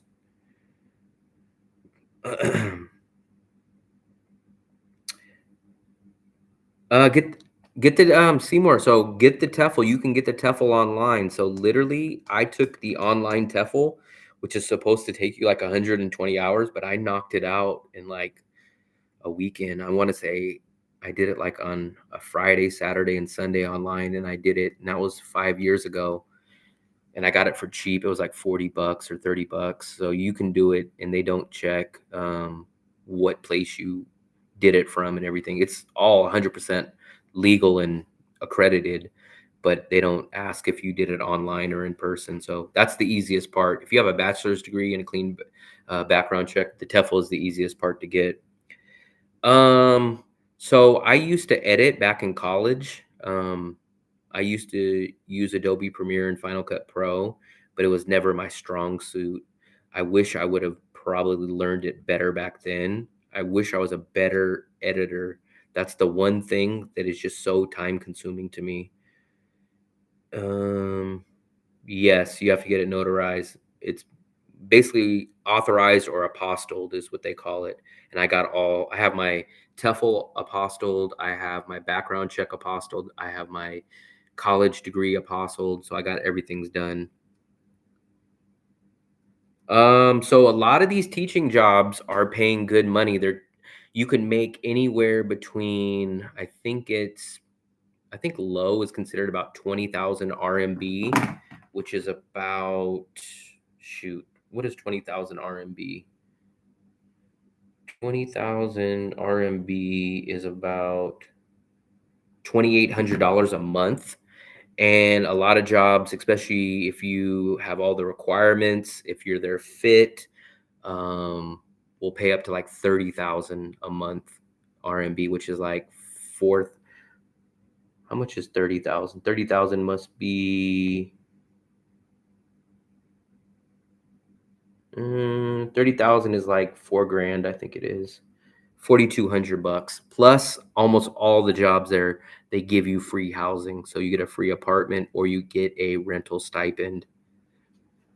The thing about it is a lot of people don't want to go teach in China, which is the reason why China pays so much.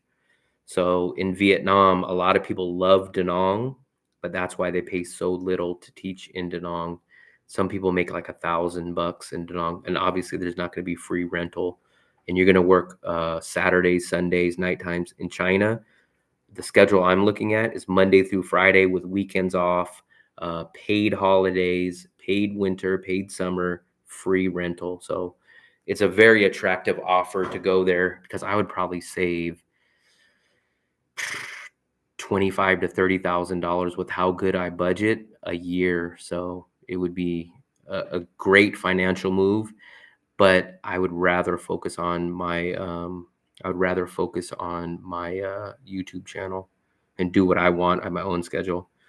How many hours a week? So usually it's between 20 and 25 teaching hours a week. Some of them have office hours, but a lot of them don't have office hours. So you teach normally about 5 hours a day and you get about an hour to 2 hour lunch. Um, Online teaching is dead. It used to be good. In 2019, I was making 18 bucks an hour, but here's what happened. So first COVID happened. So at that point, there was strict requirements. China required all these high requirements. They had all these Chinese online companies that were paying good money. So once COVID hit, they started having to lower their requirements on teachers because everyone stopped working. The COVID shut everything down. So then now they were lowering their requirements. You didn't have to be a native speaking English teacher. Then what happened that really killed it was China banned online teaching, and they have like 1 billion students that learn English. So it wiped hundreds of millions of kids um, off the teaching market. So then now you're just left with Korea, Vietnam, Thailand, countries like that, which pay much lower. So now the online teaching market is just dead. I have a video if you want to go check it out a little bit in depth of how much I pay. But the quick answer is right now I'm paying about 750 a month for everything. Next month, I'm probably trying to move down to a 1 bedroom from this current 2 bedroom. So my bills will probably drop down to about 500, 550 a month if I decide to go to a 1 bedroom. 550 a month, all bills included. Right now, about 750 a month, all bills included. I've been looking for literally 2 years for that golden goose online teaching job, and they just don't exist. They just don't exist. The problem is they either pay way too little or there's just not enough students. There's not enough. You might get hired at a good rate, but nobody will book you. You might have 3 hours of teaching a week. It's just not worth it. The 70s was probably good money back then because it was so rare, but the market's just destroyed now. The online market is just killed. But like I said, I would actually rather take less money to do YouTube online full time. If I can break even or at least make a little bit of money a month, I'd rather do that than go take the money from China and make much more, just because I like to travel. I like to work for myself. I like to make my own schedule. I like to do what I'm passionate about. But the views and the time will dictate what my next move is. But I'll at least be doing YouTube at least until January. So I'll be cranking out as many videos as possible and doing that. So that's my main goal. That's the only thing I'm focused on right now is my YouTube channel. I wish there wasn't such a big time difference because I would like to be going live on my cell phone when I'm out in the daytime, but I know it's a 16-hour difference from here to the USA. So when I'm out in the daytime, it's like about 1 o'clock in the morning USA. So a lot of you guys don't really get a chance to see my lives and see my stuff. Let's do a quick update of my subscribers. So I'm at 1492. It'd be nice if we can maybe hit that 1500 mark, hit that nice little cool 1500 before the stream is over. That would be nice. So anybody that hasn't hit subscribe, please hit subscribe and let's try to get to 1500. That would be awesome. Yeah, that's the thing. Patience. I'm never patient. Anybody that knows me, it's shocking to people that I'm here in Asia, because Asia, you have to have tons and tons and tons of patience. I'm just not a patient person. And time is on the opposite side of me. So that's the thing, but there's nothing I can do. I'm happy that I got monetized. I'm shocked that I got monetized. And now I'm just taking it how it comes. So can't complain about that. And I appreciate it, man. We have 31 people in here. I think this is the largest live I've ever had before. I'm really appreciative of all you guys that came in here and that are spending your time watching me. You guys could be doing anything, but I really appreciate it. Any of you guys have any interesting ideas of what kind of videos I should make? So when I look at my analytics on YouTube, it seems like you guys love my apartment videos. My apartment videos get my most views. So I think my apartment video, which is my largest video, got me 20,000 views in a month. The other video that I noticed that you guys like a lot is the Vietnam visa videos. In the past, I've done street markets. I've done kind of like walk around the city. Those don't get too many good views. So I'm not sure what you guys really like to see, but whatever you guys like to see and would get me views, I have no problem doing. I do use Chat GPT, but I actually prefer Bing Copilot over Chat GPT. It's actually better for me and I use it a lot. If you guys haven't used it, this is what I actually like a lot right here, is this one, Bing. I don't know how many of you guys have heard of Bing, but I use Bing instead of Chat GPT. It's much better, at least for what I need. Are you expecting the typhoon? No, everyone says it's not coming here. So it did rain pretty good the past 2 or 3 days. Not the whole day, but it was coming down pretty hard in the morning yesterday and in the night, I think the day before. But besides that, no. But I heard it did flood a little bit on the other side of town, but that was about it. Yeah. So the stacking the visas. So I heard this a couple months ago, and then the visa agency kind of confirmed it. So let me explain the stacking the visas. I wish I would have explained that better in the video. So what you can do, like, for example, let's say right now I was going to go get a new visa, right? So let's say I would get a visa for October 1st. So what you can do is you apply for it on October 1st, you get that. What they tell me is right then when you get that visa, go apply for a second visa from so October 1st visa would take you to November, December to January 1st. So once you get that first visa, go back onto the website and apply for a second visa starting January 1st. And that one would expire April 1st. And you can do that as much as you want. You can get 3 or 4 stackable visas all at the same time. So that way you don't really lose any days on your visa, and it's kind of cool. So you would deal with it like that. You would still have to leave the country, but you can stack the visas. I think you guys really love the apartment videos. Everybody says that. So I'm kind of debating. I don't know if you guys would rather see the cheaper, because there's cheaper options that I show you, or if you guys would like to see the more expensive, the luxury apartments, or the more expensive options instead of the $300 a month, the 500, the $700 places. Or I could even do all hotels. I could do a hotel video rather than apartments. So I'm open to whatever you guys want. Um, Info related to health. I'm retired. So I don't know anything about the health stuff, but I do know it's funny that you mentioned that because every single block now, what I've noticed, they have all these pharmacies. It's crazy. They have these 24-hour pharmacies that are just opening up like crazy here. I have no clue why there's so many pharmacies, but there was a chicken place right downstairs from us. Let me plug this computer in real quick. There was a fried chicken place right downstairs from us, and it closed and it became a pharmacy. But every single block in this neighborhood has a pharmacy, and I have no clue what the obsession with these pharmacies are over here. That's a good. They don't have tuk-tuks here. They don't have tuk-tuks here. They don't have anything like that. And I kind of think it's because transportation is so cheap. Watch, I'll give you guys an idea.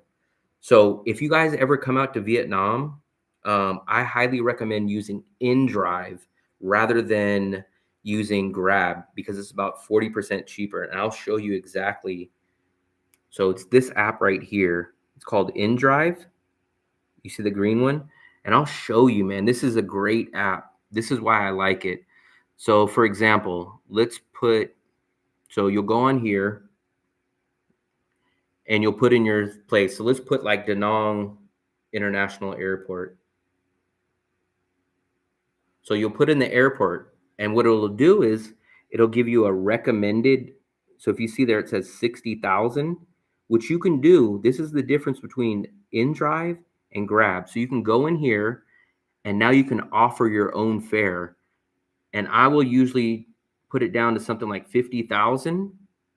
And then what I'll do is I'll send that offer out. And then at that point, what happens is there's a group of drivers out here where it shows these cars.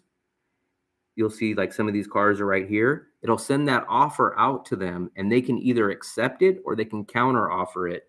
And 99% of the time, I will get a counter offer. And usually it'll be pretty close to what the offer I sent out to them.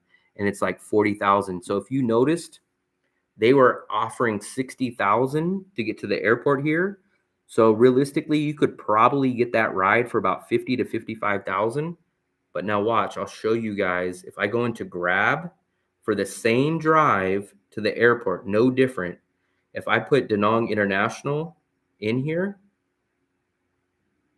you'll see how much it'll charge me. So watch, it'll be like 90,000, I believe.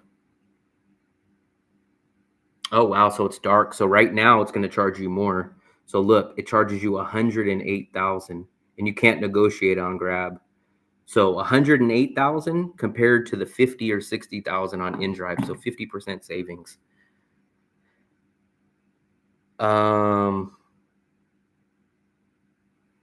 Coconut worms? I've never heard of that. Yeah, so I wish I messed up. When I put that Vietnam visa video out, I should have talked about the stacking the visa. I should have talked about it. I realized as soon as I uploaded it, I realized I should have put that and it just slipped my mind. And the problem is you cannot go back into the YouTube editor and add clips because I really wanted to add that, but I couldn't. I would like to take tuk-tuks out here, but they don't exist. I think there's certain kind of bikes, but I haven't seen them in this area. I think the next videos that I'm going to start doing probably next week when I start shooting newer stuff is going to be the apartment videos. But like I said, I'm going to do a video. Hopefully it'll be up tomorrow and it's going to be my top travel apps. InDrive is on the list on there. It'll walk you through how to use InDrive. I probably will put in Bing. I'll probably put in Skyscanner. I don't know if you guys are aware of Skyscanner, but Skyscanner is an amazing app for travel tickets and how to book your flights. So I'll talk about all that on my next video. And I think I have another video recorded of my daily food budget where I went around town and I show you how much I got breakfast, lunch, and dinner for and the food that I got. So all that. InDrive, I've been using InDrive nonstop for the past 3 months that I've been here. When I found out about it, I haven't used Grab since. Now, Grab is good if you're going to use it for Grab food delivery. So I would still have Grab for Grab delivery, even though I hardly ever use Grab delivery. But I would use Grab for food delivery. I would use InDrive for your rides. That's how I would do it. Yeah, I'll try to talk to the owner, Duck, on the agency when we go there next time. He actually reached out to me and he wanted to clarify some stuff on the visa. That's the reason why I went down there and did that interview with him. So I got a nice, good connection with him. So I'm sure he was always open to talk. Skyscanner, I use Skyscanner. Yeah. I'm going to talk about that in my next, I think it's going to be like the top 5 travel apps. So that's the next one that I'm going to do. So hopefully I'll have that video uploaded tomorrow. And if it doesn't come out tomorrow, I'm hoping the next day. Grab food delivery, it's pretty simple.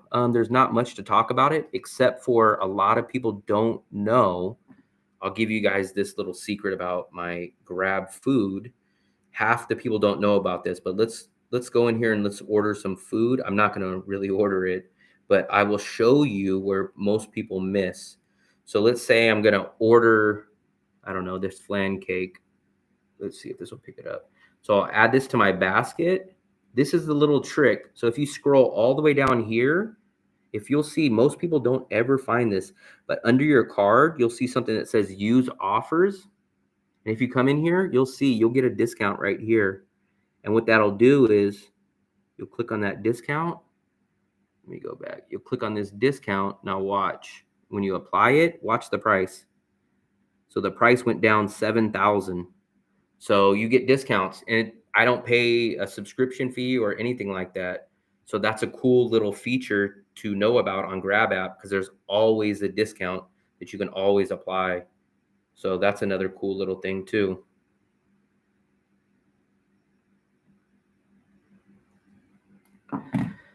Talk about retirement. I wish I could talk about retirement. I'm too far away from retirement, but I know other people are out here. But at the moment, there's no real retirement visa option. I'm trying to got that damn glare from that light.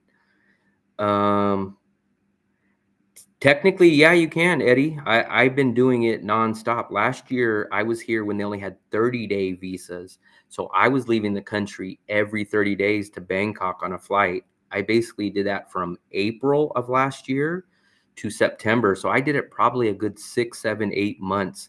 And I've never heard of anyone having a problem with the constant visa runs. So I don't think you should have a problem.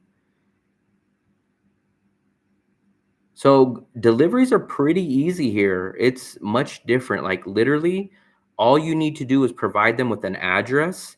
And the other thing is you always want to give them your Vietnam phone number that you'll get with your SIM card. Because what they'll do is they'll contact you when they're here, especially if you're in a condo like me. They won't come up and knock on your door. They'll be down at the bottom of your condo and they'll call you and say, hey, I'm downstairs. Come pick up your stuff. And 99% of the time, it's cash on delivery. So it makes it easy. No, the Visa guys didn't sponsor the video or nothing. I don't even think they technically knew that I was going to do it. He wanted me to come down and clarify some stuff about the visa on my previous Vietnam visa, So I brought my camera down there because I was going to do a video anyways of the process. And he wanted to just talk to me in the coffee shop. And I said, hey, a lot of the people are asking a lot of questions. Can I turn the camera on and record? And he said, yeah, no problem. So they weren't sponsored or nothing like that. And I only use them because they've been a great service for me. But there's another company, I'm not sure. I think there's actually two other companies. So if you guys want to go to another agency, no problem. I just like sticking with the people that I know that I had a good time with, but I didn't get any money or no sponsorship or nothing like that at all.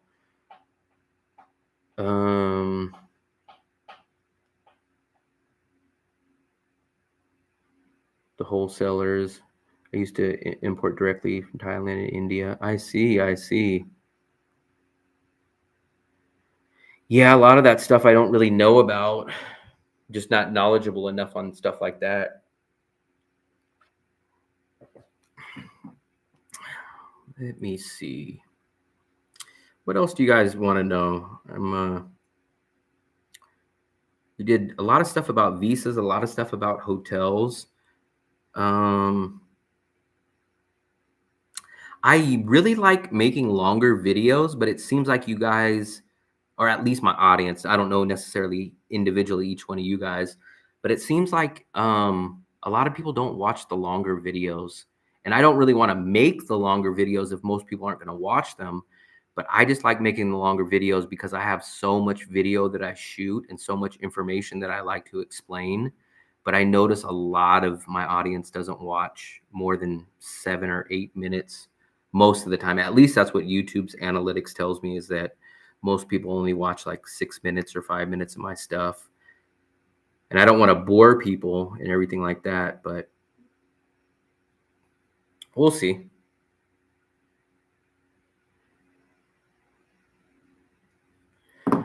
I just found your channel today. I have watched your videos. Oh, I appreciate it, Dan. Yep. I've been to Thailand. I mentioned earlier, I've been to 19 countries since 2019. 10 in Asia, 9 in Europe. I've been to Thailand multiple times. I've been to Bangkok. I've been to Chiang Rai. I've been to Chiang Mai. I was just in Bangkok last year. And actually, I spent about 5 months, 5 months or so in Bangkok. I was actually doing a lot of visa runs in Bangkok when I was technically living in Bangkok. And I left Bangkok to do a visa run to Da Nang early last year. And that's the first time I came to Da Nang. And since that point, I switched over from Bangkok to Da Nang. So that's actually how I ended up getting to Da Nang, was doing a visa run. After 45 days of being in Bangkok, I went to Da Nang for the first time and I enjoyed it. And now I've switched from Bangkok to Da Nang. Yeah, so actually there's a guy from the America, but he's living in the Philippines. We're gonna do a video. I'm gonna do an interview with him. I basically would love to start doing interview videos where I do a sit down one-on-one and just basically ask people, why do they travel? How did they get here? What's their situation and everything? I really want to do some sit down interview type of videos. I'm hoping you guys will enjoy those. I know you guys watch the travel videos and everything, but I'm kind of wanting to get a little bit into doing some one-on-one interviews with people that travel, like a sit-down interview. And I'm hoping that you guys will enjoy those when I post them. But that's definitely in the works, probably in the next week or two, hopefully. So that's definitely in the works also. I know. So a lot of the guys in the Philippines are doing women videos, dating videos, stuff like that. So I think I probably don't get a lot of views and a lot of subscribers because I don't really mention that, or I don't really get into that. My stuff is more about budget travel, but I do notice a lot of people in the Philippines do the relationship stuff. Even in Bangkok, they do a lot like that too.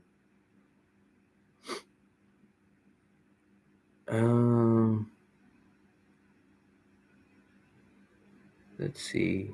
A power outage. So not like the Philippines. The Philippines, we've encountered a few of them, but in Vietnam, I had one, and that was last year, and it was just totally unexpected. So I would say I've been in Da Nang on and off for about a year and a half. I had one power outage, one total, and it was for about 3 hours. It was about 10 o'clock in the morning till about 1 o'clock in the afternoon. That was the only time. Every man, I know. I don't normally watch that, but I definitely know. I definitely know who you're talking about. Actually, I've done a video. I don't know if you guys know who it is, but if you guys watch Geo in the Philippines, I've done 2 videos with him. So I did 2 videos. One was last year when he came to Da Nang. I met up with him for the first time here in Da Nang. And basically, I kind of did the service with him. I kind of showed him the apartment. I told him to go try the Thai place. And then we did a sit down interview last year that's on his channel. So if you go to Geo in the Philippines, you can go look up, I think it's something like why an expat chose Da Nang over Cebu or something. I think that's the title of the name. And you'll see that we did an interview together. And then this past year, yeah, so it was this year, I did a second video when I was in Dumaguete. And I think that video is called something like English teacher life in the Philippines or something. So I've done 2 videos with Geo in the Philippines. And actually,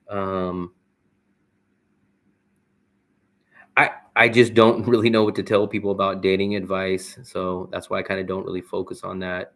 And actually, Vietnam is not really a great place overall. It's not like Bangkok or the Philippines where it's very common.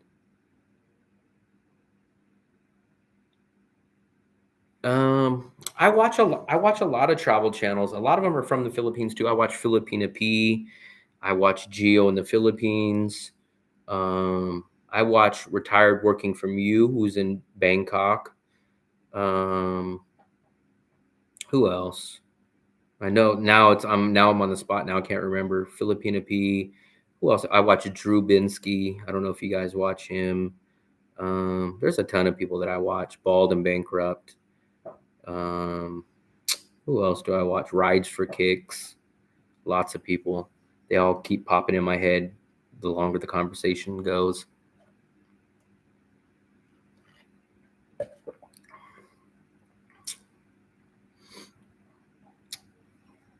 I have a lengthy YouTube subscription to different travel vloggers.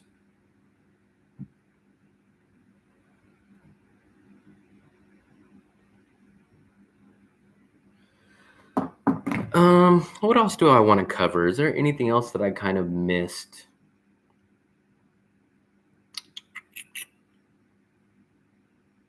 I belong to a few local Facebook groups, so I would recommend a few of these. If you basically look up Da Nang expats, I mean, you'll find them like crazy. Like, here's a couple that I belong to: Da Nang expats, expats in Da Nang City, and expats in Da Nang. So there's basically 3 main ones, and they have about 30 or 40,000 in each group. That's basically where I get the information. It's weird because this is a big city, but it's a very small community on there. It's not really small, but basically you'll get good information news. Like if there's an event going on, like, oh, fireworks are tonight on Facebook expat, you'll go on there and they'll say, oh, did you guys know there's fireworks at 8 o'clock tonight? So you'll get all kinds of stuff like that. So I'd recommend joining those Facebook groups. That's actually where I found this current rental apartment. I posted on the expats group in Da Nang, and my landlord contacted me from that group, and that's how I ended up here. I've been in 2 of her apartments so far. This one that I've been staying at for about 5 months or so now, and literally right behind me, she owns the one next door to me, and I stayed in that one for months last year. So I've stayed at 2 different apartments that she owns, and then I stayed at 2 other apartments in the same building, but with 2 different owners, and those were all found on there. What do I feel Da Nang is lacking? So, not necessarily for myself, but what I noticed that people talk about is they come from a place like Bangkok or especially the Philippines and they're used to a lot of English. Now, I'm not saying it's hard to get around here without English, but it's just not as common. I use Google Translate or I point, or most people like restaurants and stuff know enough English to get you your food or tell you where to go or basic stuff like that. But I would say maybe a little bit of English. I don't drink and I don't party, but some people do say it's missing a little bit of nightlife.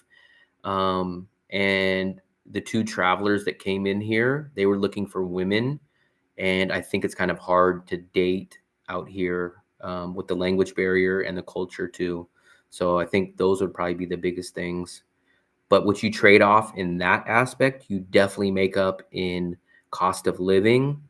Um, there's no homeless people. I've never even seen a homeless person in this city, and I've never had anyone come up to me and ask me for money. In the Philippines, you see it all the time. In Thailand, you see it, but not here. So it's a much different lifestyle. Oh yeah, yeah. Like I said, most people they speak enough English. I mean, they might not be able to write you an essay, but it's decent enough to get you accomplished of what you need, no problem. And then if you can't, you just go to Google Translate or you point, I want to get that, how much? And usually they know how much. If they don't know how to say the numbers, they'll literally pull the bill out and say 10,000. Oh, okay, thank you. Basically basic English like that.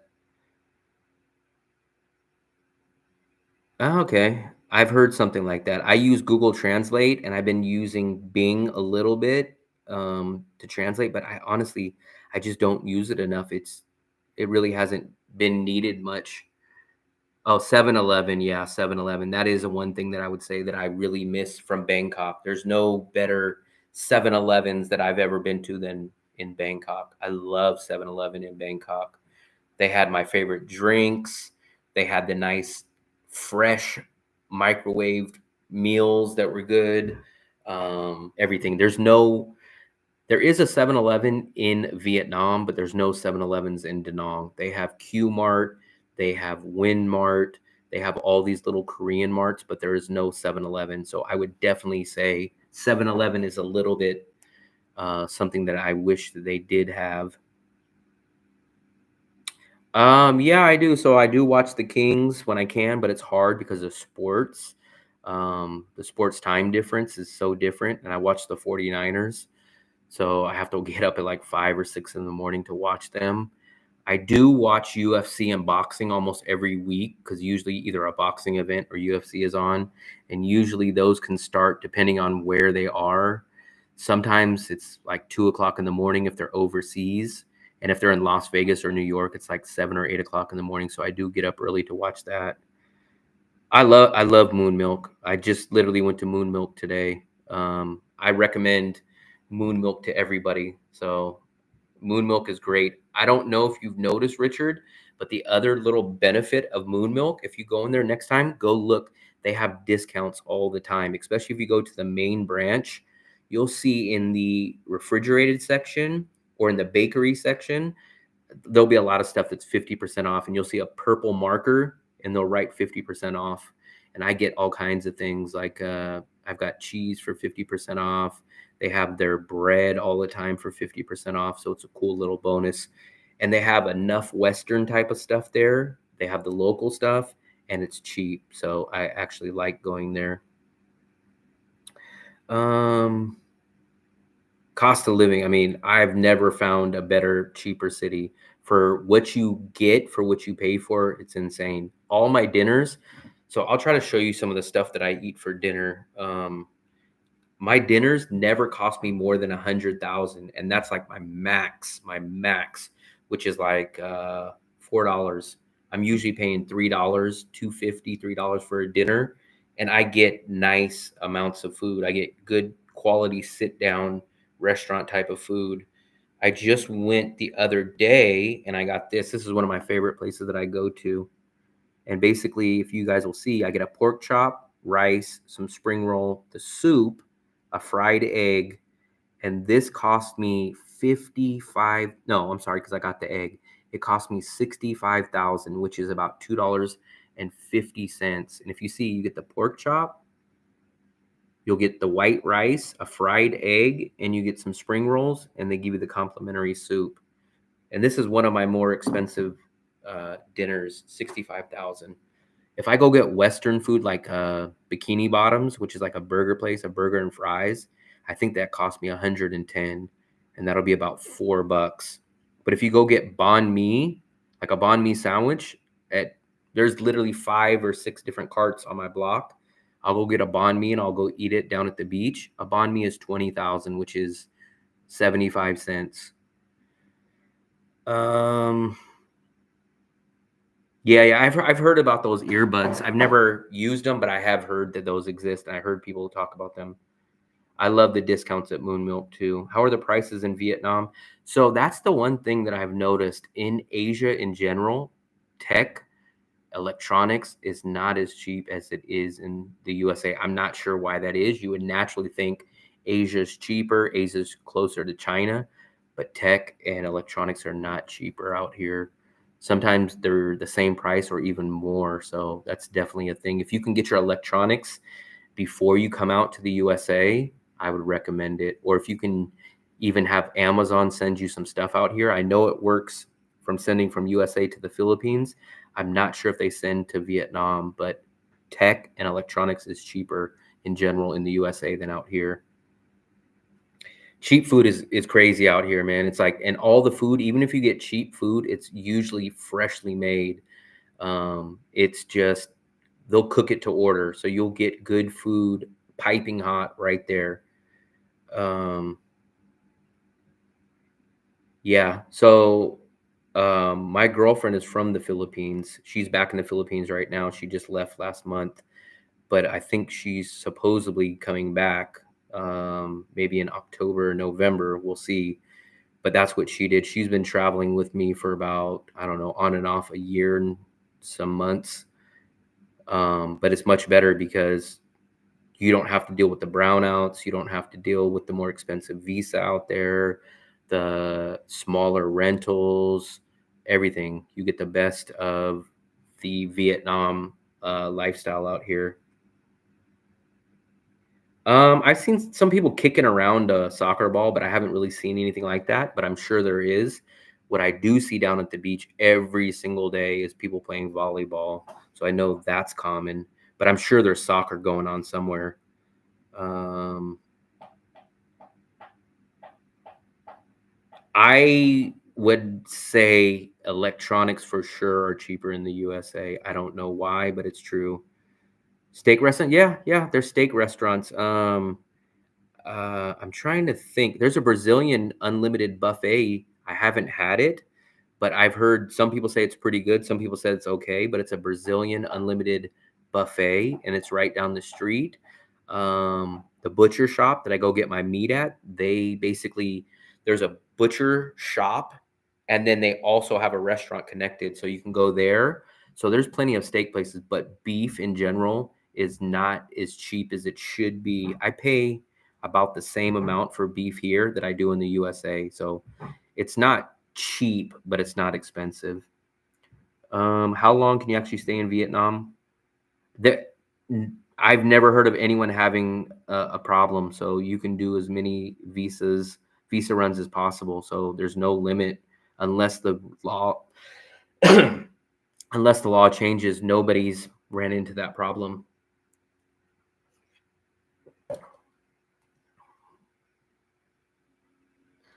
Oh, that video.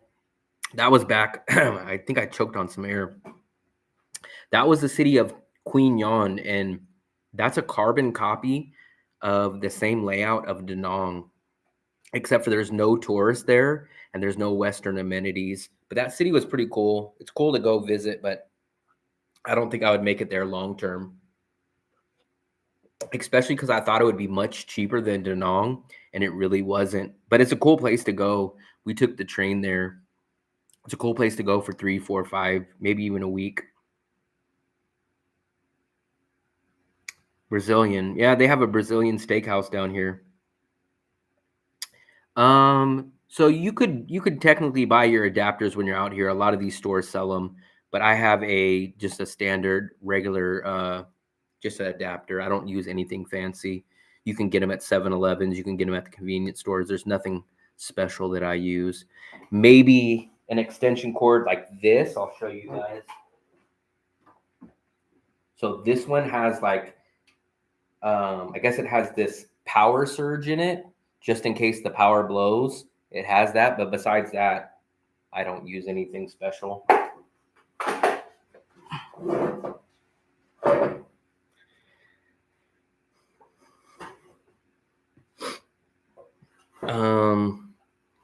What else? I'm gonna try to do a live. I want to do a live when I'm out doing something, but the problem is just the time difference. Because like right now it's 1:30 in the morning. So when I'm out is usually about 12 hours from now, usually about 1 o'clock or 2 o'clock Vietnam time, which will probably be what, probably like freaking 10 o'clock, 11 o'clock at night, I think, for California people, somewhere around that time.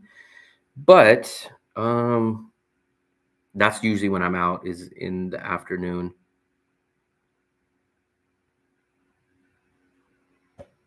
I'm almost finished with my tang.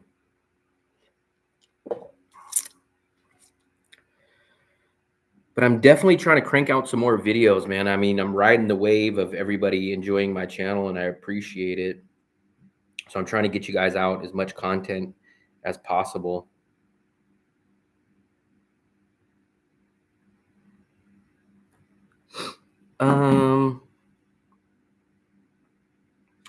Higher cost of living is actually an economic sign of instability.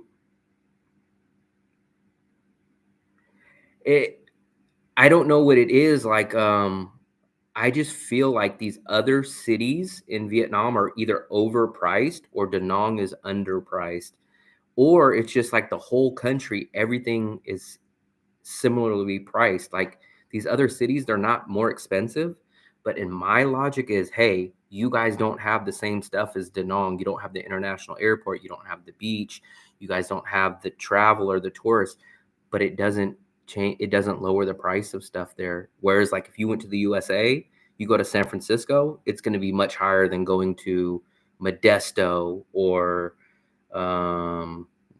let's call it Fairfield, California. It's going to be a huge difference because it's more popular, more people are there, but it doesn't seem to work that way in Vietnam.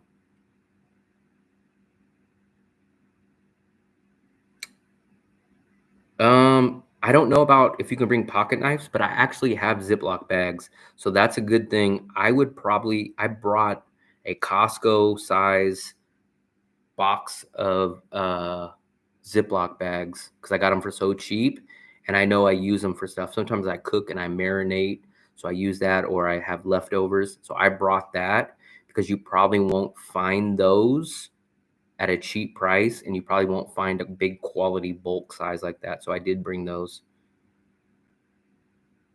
So I will show you guys. I have two different cameras. Let me go grab them. I want to start using my other camera, but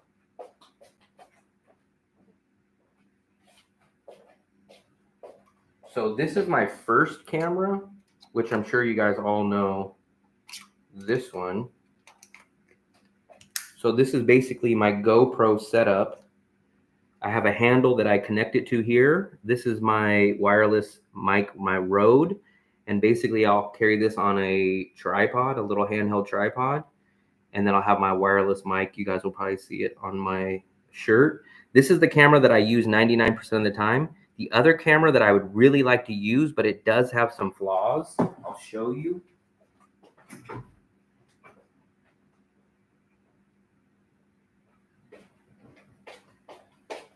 This is the DJI Pocket 2, and I really, really like this one.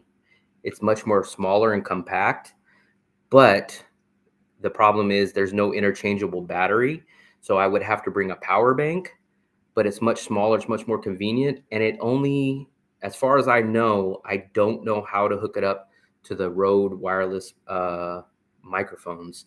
So it has an individual wireless mic, but it's only one, and I would like to have two. So this is the camera I would really like to use, but it does have a few flaws, just the same as the GoPro has some flaws. So the GoPro doesn't have a gimbal. So sometimes you'll see the videos will bounce, whereas this has the gimbal and it's much smaller, as you guys can tell. But this, I can interchange the batteries, and I have the two wireless mics connected to this one. This one's smaller, but it only comes with the one mic, and the battery is limited unless I connect it and use it the whole time, plugged in with a power bank. The small camera is called the DJI Pocket 2. It's made by DJI.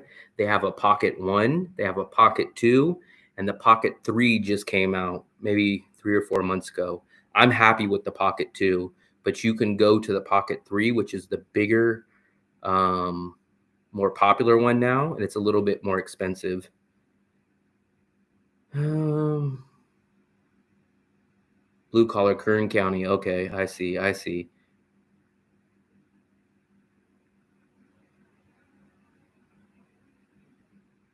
Yep. Definitely about the cost of living.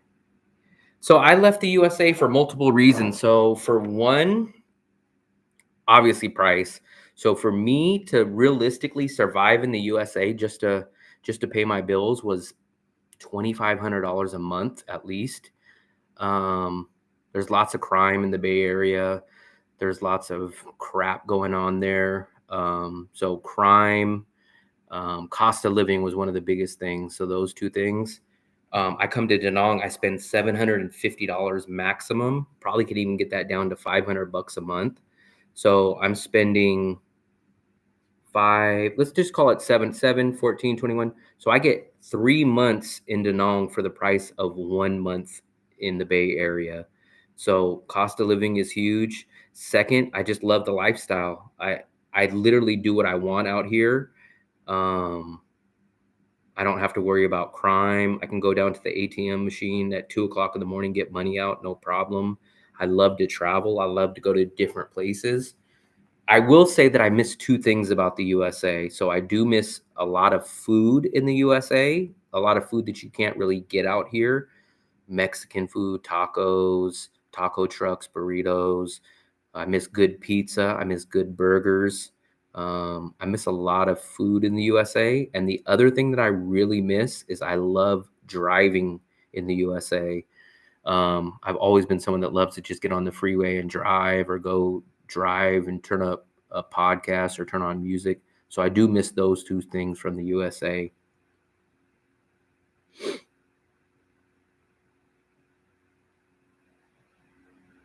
That would be a tough thing. So where do you find women? I would probably suggest, since it's a much different culture, you're going to run into a language barrier and you're going to run into a culture barrier. So I would recommend, if you were going to look for women here, I would probably go online, maybe a Tinder or a chat site, and I would probably do it that way if you're going to look for women here. That's probably the way that I would recommend. It's weird because a lot of people say, oh, it's a communist country, it's socialist. I don't ever see cops here. No one messes with you. There's no craziness. I've been to China before, and I noticed the communism a little bit more there because there was cameras everywhere and you just kind of felt it. But in Vietnam, I don't notice it at all. I never noticed it. If no one told me it was a communist or a socialistic country, you don't notice it at all. What else? $15 out here. If you knew the places that I go to for $15, I don't even spend $15 in a day here. Like literally my apartment, this apartment that I'm renting, 2 bedrooms, 2 bathrooms, condo, right 1 block of the beach, I pay $18 a night for it. So what you pay for your meal, I'm paying per day for my rent at this place. Like I spend about 140,000 VND a day on all my food. So all my food is 140,000, which is roughly $5.69. So that's what I spend on a daily food budget, and that will include me going to a sit-down restaurant for dinner, maybe a banh mi for lunch, and maybe I'll make breakfast. Or if I don't make breakfast, I'll go to this little cheap restaurant down the street, and they make something called bonnet. I think that's how you pronounce it. And it's kind of like steak and eggs. It's their version of steak and eggs for breakfast. But I spend maybe $6 on food a day and $18 a day on rent. So that's $24 on food and accommodation.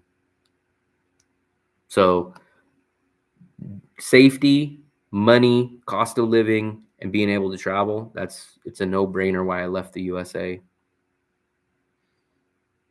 I've only been to Laos on my border run, so I don't know much about Laos, but I don't know.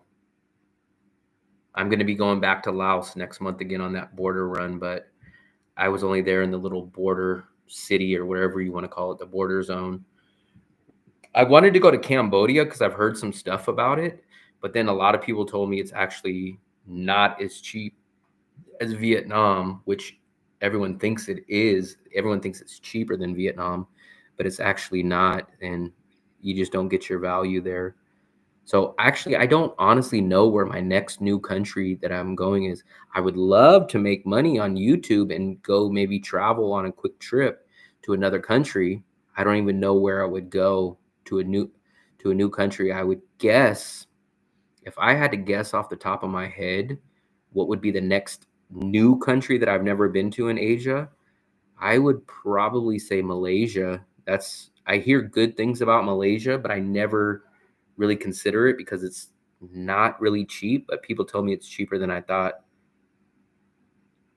Oh yeah, Chat GPT is awesome. But I recommend you go try Bing Copilot, and I think you're gonna like Bing Copilot more than Chat GPT. Myanmar, I would be open to it, but I heard there was like a civil war and it's kind of crazy right now though.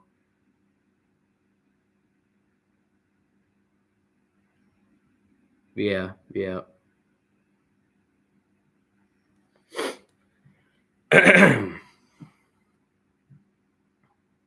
Bing. It's called. So Bing is just a regular chat site. It's kind of like Google, but look up Bing Copilot. I'll show you. You can actually even download it. So it's a website that you can use, or it is also an app. And I'll show you exactly how to use it because I use it literally every day, multiple times. That's what it looks like, Bing. And then when you open it up, you're going to see like this homepage. But what you want to do is you see this colorful little wheel right in the middle. You'll click on that and then you use it almost the same. And how I do it is I'm tired of typing. Most people always type their stuff. I'll just hit the little voice button. Like, for example, I'll put this. Tell me what the population in Da Nang, Vietnam is. And then you'll see how quick this pops up. 1.25 million. Coastal city is known for its beautiful beaches. And you got your whole little spiel right there. So I like Bing Copilot better. All right, Eddie, I appreciate you coming in and watching. I appreciate all you guys coming in. I would say, yeah, I don't understand. So I don't really see a downside to having a family of three living here compared to the USA or wherever you're from. It would just be cheaper. It'd be cheaper and I guess different. I mean, maybe the culture or maybe the food, but cost of living, it would be much cheaper. Take it easy, Eddie. Albania. So my travel buddy from Europe told me he went to Albania a couple months ago and he liked it. And they do have a nice visa there. But the problem is, I don't want to go to Europe unless I go to multiple countries there because it it's kind of cost prohibitive to fly from Asia to Albania to just go to one country. Now, if I can go to Albania, go to Georgia, and go to multiple countries there, then I would probably do it. But I don't want to just go from Asia to Albania and then turn right back around and fly back to Asia. So it would have to be kind of a longer term thing. And EU countries only allow you to stay 90 days. Albania and Georgia, I don't believe, are in the EU, so you can stay longer. But when you're that close to EU countries, you kind of want to go to them. So it would have to, I'd have to kind of go on a longer trip to multiple countries. I hope so, offshore traveler. I would hope so. I don't know if I have a year to wait because, like I said, by January is when the new Chinese semester starts. So I got to kind of start thinking about making some money before January. So next year would be cool if I could do that, but I don't know if I have that long. I like Chiang Mai. I've been to Chiang Mai one time. I still put Da Nang ahead of it, but I did like Chiang Mai. It was a nice trip. It was one of my first fewer cities that I went to when I first traveled in Asia. Yeah, yeah, that's what everyone says about the income that'll come regularly, but we'll see. I mean, this first 3 weeks, I made $130. So if it grows exponentially, that would be amazing.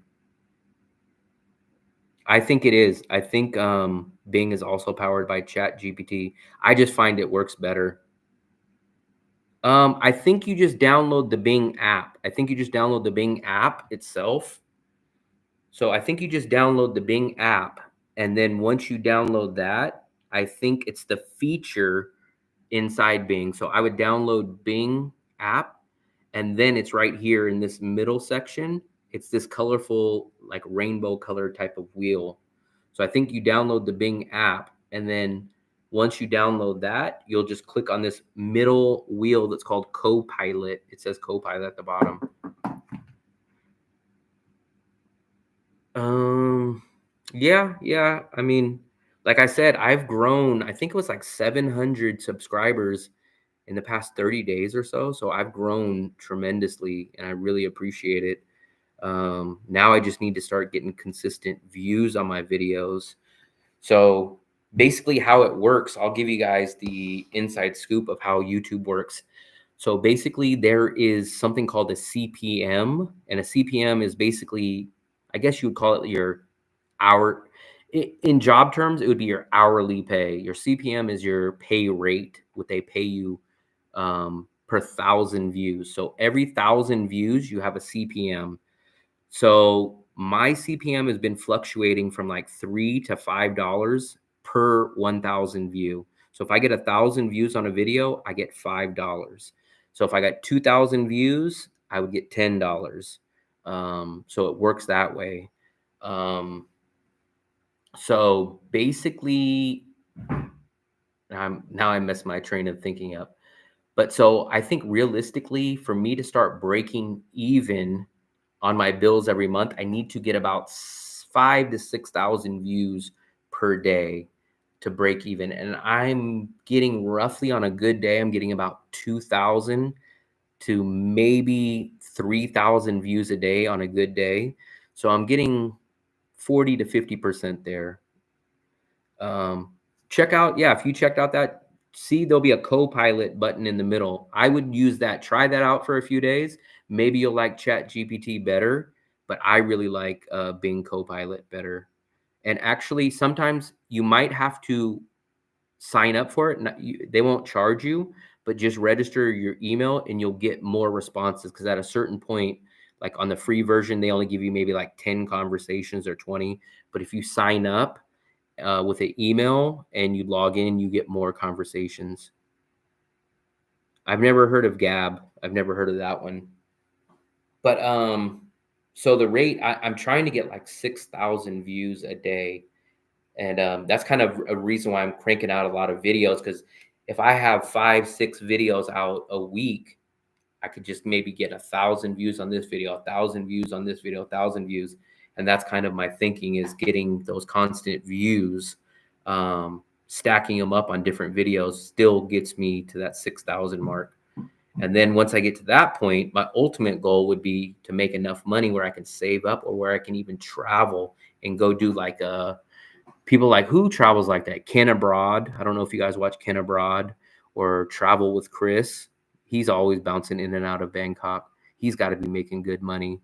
So basically, you just need the views. So if I start getting a lot of views, then I'll start making more money. And then if I make more money, then I'm able to focus on this full time, and I'm able to either stay in Da Nang or I'm able to start traveling more. But maybe I'll stay on for about another 7 minutes. It's crazy how quick time flies. I'm already at 2 hours and 23 minutes. So I'll try to stay to the 2 hour and 30-minute mark. If you guys have any other just random questions, just ask. I enjoy answering questions. It keeps me interested and keeps me on my toes. Did I miss anybody's message? Chiang Mai, the Apple Store. I don't see Copilot. I'm living the dream, AE. I'm living the dream except for making the income. So crazily, I came out here with no income. So crazy. Banking. So I spoke about it earlier. I have a Bank of America account. All I do is just keep my main money in there, but I use the Charles Schwab, I think it's called the high yield investor trading account. The reason why I use that is because there's no ATM fees. They refund you back all your ATM fees at the end of the month. So what I do is I send my money from my Bank of America account over to my Charles Schwab account. And at the end of the month, I get back all my ATM fees and all my international purchases. So I highly recommend getting the Charles Schwab high yield investor trading account. I think that's what it's called. So maybe there's a dedicated app for Copilot. I use Bing and I'm able to use it, but it's probably Charles Schwab. Yeah, Charles Schwab. It's called the high yield investor trading account. It's a very specific account. And if you contact Charles Schwab, especially on the phone, you tell him, hey, I want that trader investor account that has the refunding your ATM fees at the end of the month, they'll know what you're talking about. That's the only card I use when I'm out here. I don't think you can get it in the UK. I think that's only for Americans, but I don't know if there's an equivalent, or at least I would try to look into that. But I know for sure it's available for Americans, and I think it's only for Americans, but I can't say for sure. No, I don't speak any other languages. I know basics like hello or thank you and stuff like that, but nothing much. I haven't used Wise, but I hear a lot of people talking about Wise. Can you fly between Asian countries on American Airlines? Like if I want to use Delta to go from Korea to Vietnam? Yeah. So if I'm understanding your question correctly, so when I flew from San Francisco, I took Korean Air, and I went from San Francisco on Korean Air to South Korea. And then what I did was at that point, I stayed in Korea for one day, and then I took Air Asia from Korean Air to, I think I must have went to Bangkok. I went to Bangkok or I went to Da Nang. So there's lots of flights that come from USA to Asia.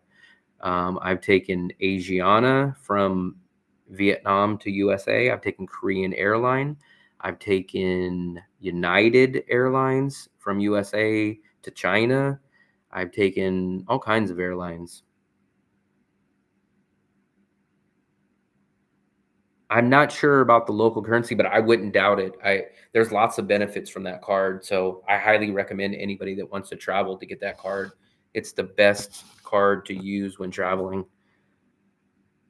I don't know about dogs. I know people specifically, I know people out here that I see on Facebook that brought their dogs, but I just don't know the procedures. Um, I don't know, but I know people travel with their dogs and come here with their dogs. I just don't know the procedures to it, but I know it is possible.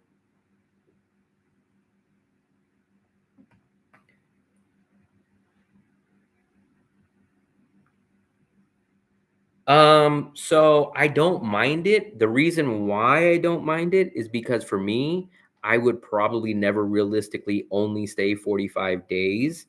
Now, if you guys got a 90-day visa, I'd be a little jealous because you guys wouldn't have to pay for it and have to do it. But the problem is, if you guys want to stay 90 days, you still have to get the visa. So the 45-day thing wouldn't work for me because even if they offered an American the 45-day free visa exemption, I would still pay for the 90 days because I love Danong and I don't see myself staying for less than 45 days. So would the cheapest flight be finding one ways? That's how I do it. That's exactly how I do it, entrepreneur. So what I do is I use Skyscanner, and I'm assuming you would be flying out of San Francisco, I think probably like me. So what I would do is I would find the best or the cheapest, whatever you want to determine, way to get into Asia. Usually the cheapest way is going into the most popular hubs.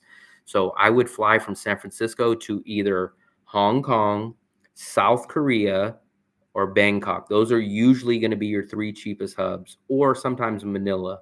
So you fly into one of those hubs, and then what you do is maybe you'll stay a day, or if you're real adventurous, try to do it the same day, but it's kind of a little risky. But maybe stay a day, or maybe stay 2 days, or whatever you feel comfortable with in that country, and then you just jump on an airline like Air Asia or ViaJet, and it's going to be $50 to go at most 50 or 60 bucks, maybe even 30 bucks to fly from like a Manila to a Vietnam or Bangkok to Vietnam and do it that way. So to me, I don't necessarily, if I want to go to Vietnam, I don't look at, I have to go from San Francisco to Vietnam. I look at the best flight for the best price to get into Asia. And once I'm in Asia, I try to find that cheapest country to land into.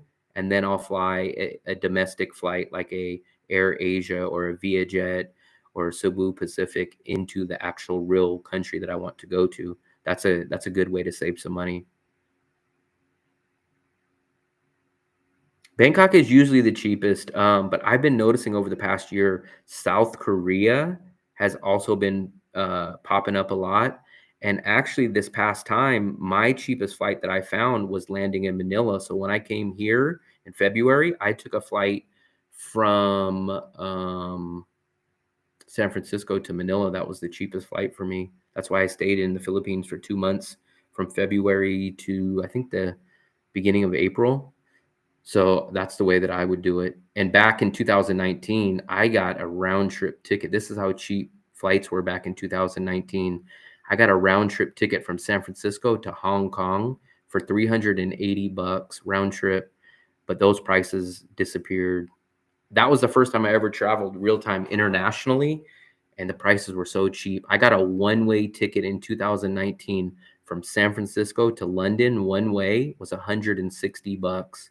Those prices were amazing. And I was getting, when I was in Asia during 2019, I was flying from like Indonesia to Vietnam for like 25, 30 bucks. Plane tickets were amazingly cheap back then. How long did it take? So that's a tough question because it wasn't linear. So basically what I'm saying is I started my channel technically, I think when I look at YouTube, it says I started it like 3 years ago, but I didn't really start my channel. I didn't make videos or speak on videos or anything. So technically when I really first started making focused videos that I actually was wanting to produce and actually like doing it for YouTube was probably about 1 year ago, probably right around this time 1 year ago. And it took me a good solid 10, 11 months just to get up to about 500 subscribers. And about 1 month ago, I did that apartment video, and that I did two apartment videos and they kind of blew up. I got 20,000 views on them and I gained 600 subscribers, I think, from those two videos, basically. So I went from like 500 subscribers to monetized in the past 30 days. But before that, about 40 days ago, I was at about 560 subscribers. And now today, I'm at 1,400 and something. So basically, in about 40 days, I've gained 800 or more subscribers. So it just really took off in the past month. But before that, the past 12 months, it was just slowly, slowly, slowly going. No need for a beat. No. So now Bangkok now or Thailand now is a 60-day visa exemption. So you can land in Thailand and stay there for 60 days, no problem. I've never had travel or medical insurance, and I actually never really had that in the USA either. So I've never paid for that, and I've never had that while traveling. Um, with YouTube, so with YouTube, I use it a lot to get ideas. So there's just so many things. I'll ask like, what are the top 5 videos about Vietnam visas, and Bing will just pull it up right then. Or if I have a problem with writing a description, like a title or a description on YouTube, I will input what I wrote and I'll tell Bing, hey, rewrite this, write it in more of a casual term. And then it'll just quickly, boom, write it down and it'll change it up. And then I'll look at Bing's description. I'll say, I don't like that sentence. Change that one sentence, change that word. And Bing will, boom, instantly rewrite it again. So it's a big time saver to use Bing.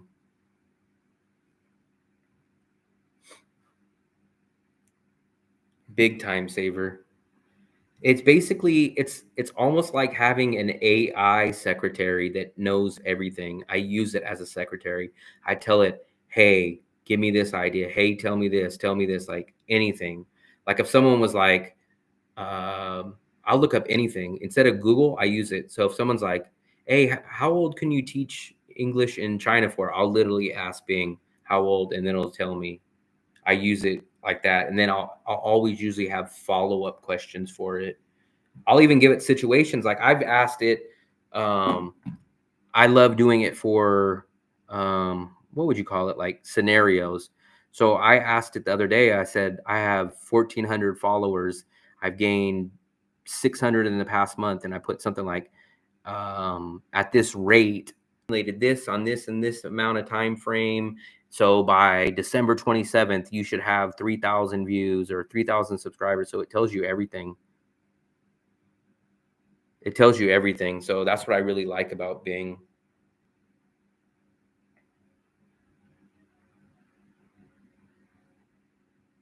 We're 7 away. We're 7 away. I was hoping I would get to that 1,500 mark. But I think by the time I wake up tomorrow, hopefully I'll be at 1,500. It would have been nice to get there today, but I kind of feel like everyone that's in here is already subscribed to the channel. But, hey, what's up from Thailand? I really like Thailand. I'm not sure what city you're in, but Bangkok was my favorite, probably one of my favorite cities still, but it was one of my favorite cities before I came here to Da Nang. Have you been approved for visas before? Last year I was, but the crackdown came in January of this year. So I've only applied for one visa so far while I was in Vietnam, which was 3 months ago, and I was denied because it said I was in the country. I just applied for another visa with the agency 2 days ago, and I'm waiting for the status of that. But the guy that did the same bus run with me, he went down there at the same time with me. He just told me today, he sent me a message and he said he was approved. So he's still in the country and he just got approved. So it worked out for him. I'm assuming tomorrow I'm going to get the email probably saying that my visa was approved too.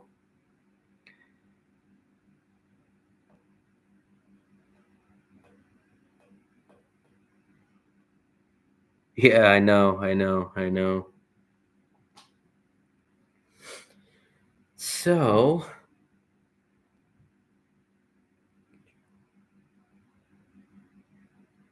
yeah, get your mom, get your grandma, get everybody to sign up. Do you get any of you guys have any last couple minute questions? I'm going to stick around for a couple more minutes. Guys, got any budget questions? Speaking of budget, I'll show you what I do. This is how kind of crazy people tell me I am, but I keep a daily budget and I've been doing it for months. So I do it on Google Sheets. And what I do is something like this. So I'll have it broken down in categories. So this is the city, this is the date, this is what my expected daily budget is. This is what my actual budget that I really spend is. And I break it down into different categories. So I have food category, transportation category, entertainment, and miscellaneous. So I keep track of this. And as if you guys can see so far this month, I have spent $70 since September 12th. And I have $103 left until October 12th.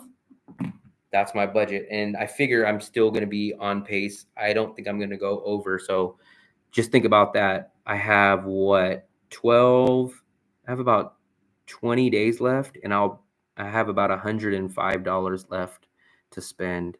And I'll be right around there. I might go a couple dollars over this month, but I usually hit my budget pretty good. You can apply. So technically, yes, you can apply when you're here. Most people get denied. And then what they do is they go to the visa agency and they say, hey, I was denied. And then you'll pay them a fee to rerun your visa. And either they'll get it approved the second time, or when you go do the bus run, they will get you a 4-hour rush visa the day that you do the bus run. That's what I ended up doing. When you seen my visa run, I got denied and they got me my expedited 4-hour visa the day that I was doing the bus run. So that's how it works out. Or if you guys, the other thing that a lot of people miss, if you want to go to another country or if you want to go get away for a few days, go fly into Thailand, go fly into Bangkok when your visa's up. As soon as you land in Thailand, apply for a new e-visa. As soon as you get out of Vietnam, stay there for 3 or 5 days. And then once you get your new visa, then fly back to Vietnam. Mine is just because I like the city a lot and I have a rental here. So I just want to get it all done in that same day and be back by nighttime.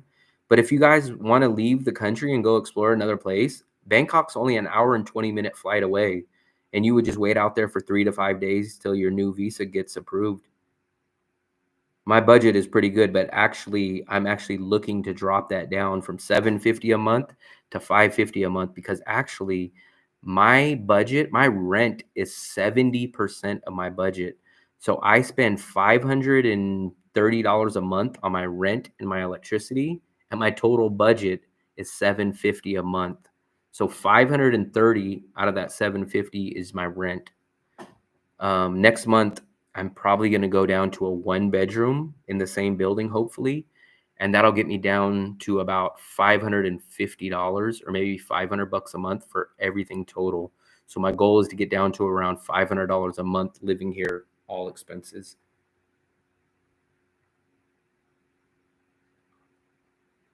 Yeah. So if you apply and you're out of the country, you should be approved, no problem. While you're out of the country, no big deal. Yeah, so you could stack. So the thing about it is when you do the stacking, what you want to do is if they approve you for one, they're going to approve you for all of them because you met the requirement of being out of the country. So like how I just did mine, if I wanted to, I could have paid the visa agency for 3 more bus runs and 3 more visas. And what they would do is they would all get approved and they would be stacked. So the first expiration would be January 2nd. The next one would be April 2nd. The next one after that would be like July 2nd. So you stack them up like that instead of having to wait to the end to that last day and then applying for one. You stack them all at the same time. So like right now, if like let's say you're in the USA, if you were in the USA right now and you apply for your first visa to come here, you could now, instead of applying for one visa, you could stack them. You could, let's say you're going to come here tomorrow. So tomorrow is September 21st. Your entry date would be September 21st. Your exit date would be November 21st. You would get that visa. And then at the same time, as soon as you pay for that one, go back on the website and now get a second visa for November 21st to February 21st.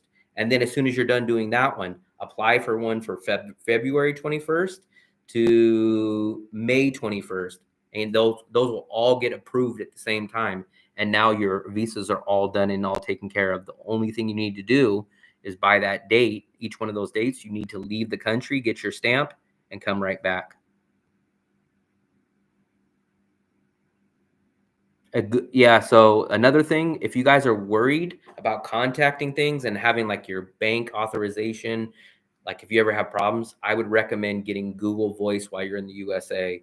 So that way you have a USA number because some banks require, if you ever have fraud charges or your bank needs to contact you, they need a USA number. Or if you just need to contact people back in the USA, I highly recommend before you leave the USA to get a Google Voice USA number. It's helped me out so many times having that.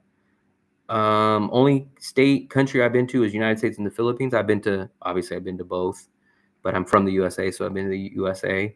The Philippines I like a lot. The problem with the Philippines for me is the price and what you get for your money. That's my biggest complaint about the Philippines.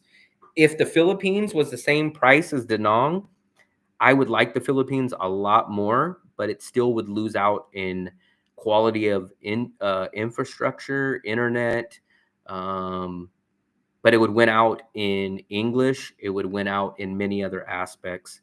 But Da Nang is just the perfect blend of everything. Da Nang I consider basically like a lower luxury quality Bangkok. That's basically what I consider it. But with the price difference, I think it makes up for it overall. Yeah, so when I was speaking to the guy Duck at the agency, he told me they can do that. He said no problem, you can do the stacking. The problem is for most people they just don't want to pay. So for the visa run, it's like $160 for the whole shebang for your visa, for the bus run. So you'd pay 160, you would have to pay that times 4. So you'd pay 160, 300. So you'd pay about $600, but you would have a year's worth of visas and 4 different paid for transportation bus runs. So you would pay for it. So if you don't mind paying for 1 year up front, you could easily do that.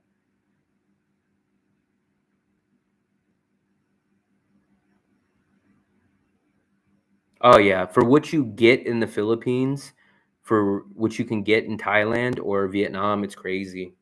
You get half the size of a rental in the Philippines. You get lower quality internet. You get lower quality Wi-Fi in your place. The SIM card plans are more expensive. Um, you get brownouts. You get all kinds of stuff like that. The infrastructure, electricity is way more expensive. Transportation is way more expensive. But see, a lot of people. This is what, in my opinion, what jacks up the price of the Philippines is a lot of Americans are scared to go to a country that doesn't speak English. So they're overpaying for the English in the country and they want to meet women. So they're overpaying. And then the other thing is the long term visa, which leads me into everyone always asks me, like, should I go to the Philippines? Shouldn't I go to the Philippines? Should I pick Thailand? Should I pick Vietnam? Should I pick Philippines? I tell people my easiest way to remember if you want to go to the Philippines is these 3 reasons. I tell everybody this. You want to go to the Philippines if at least 2 or 3 of these reasons is why you want to go to the Philippines. If you want to go to the Philippines because you need English, if you want to go to the Philippines because you want to meet women, and if you want to go because they have a long-term visa, 36 months, 3 years, you could stay in the Philippines without ever getting on a flight or leaving the country, you go to the Philippines for those 3 reasons. Those are the 3 reasons you go to the Philippines.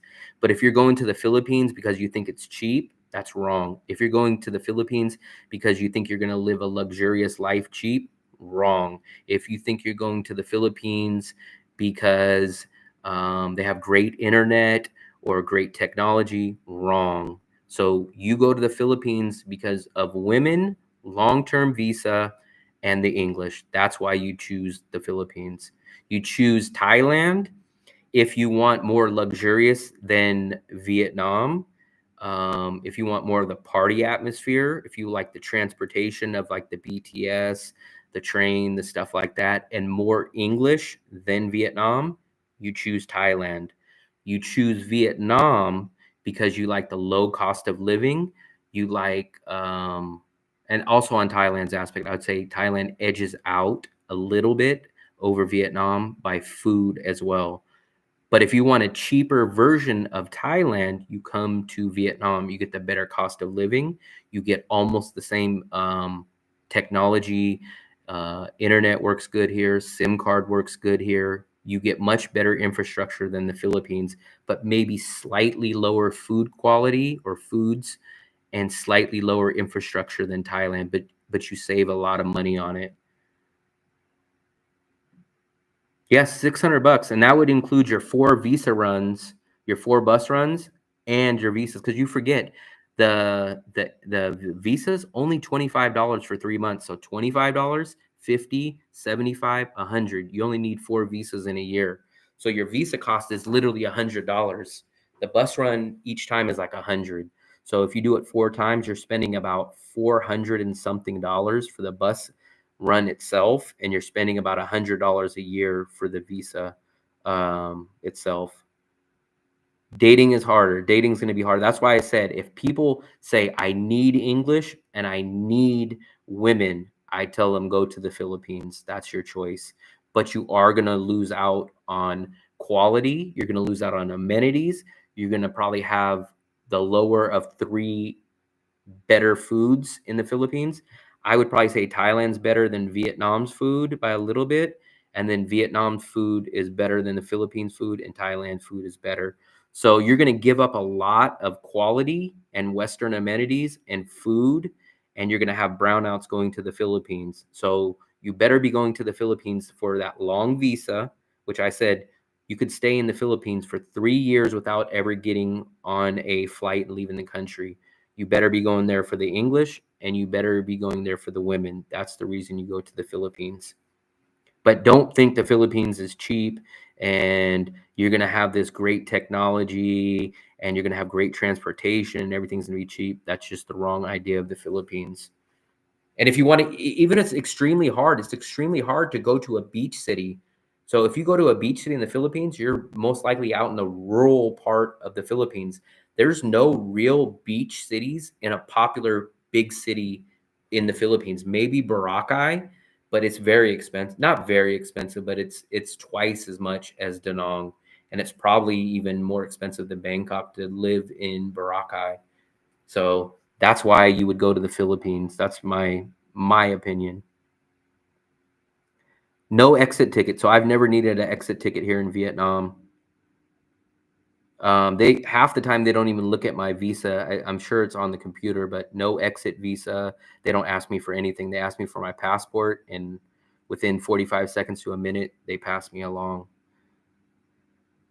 Um, so if people really want to meet people in Vietnam, I would say there's a lot of good expat groups. Or if you want to meet women, I'd probably recommend something online.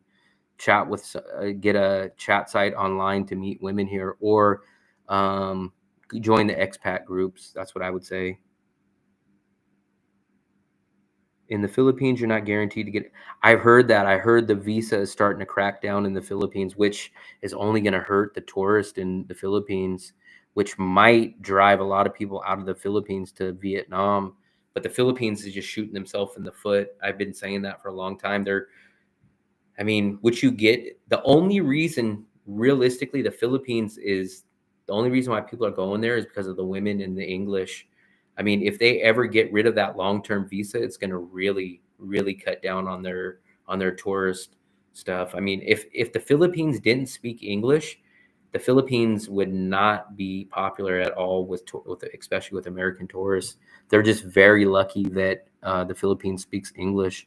It's just kind of like Texas has some countries just naturally have great natural resources like oil. There's nothing you can do. It's just in the ground. It's kind of like the same thing with the Philippines. They're just so lucky they hit the lottery on speaking English there.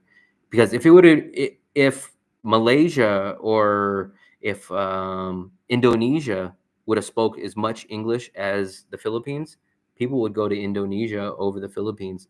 If you reverse them, if the Philippines didn't speak any English at all and Indonesia spoke the English that the Philippines does, everybody would be going to Indonesia.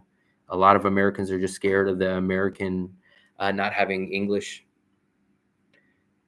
I think, yeah. So I think there's no problem owning a scooter in here. I've seen people buy them. It might actually, depending on how long you live here, it might just be cheaper to rent it. I do see a lot of travelers buy it and then sell it at the end. You just kind of got to deal with the hassle of hopefully selling it before you leave. But you can rent a scooter realistically for about $100 a month here.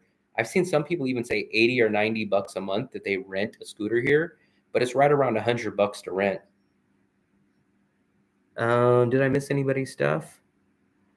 Are you concerned about the weather? No. So we're in central Vietnam. We just finally started getting a little bit of rain the past couple days, but the typhoon didn't even really come by us. It's been windy and a little bit of rain, but the typhoon just basically just went right by us. It didn't even reach us.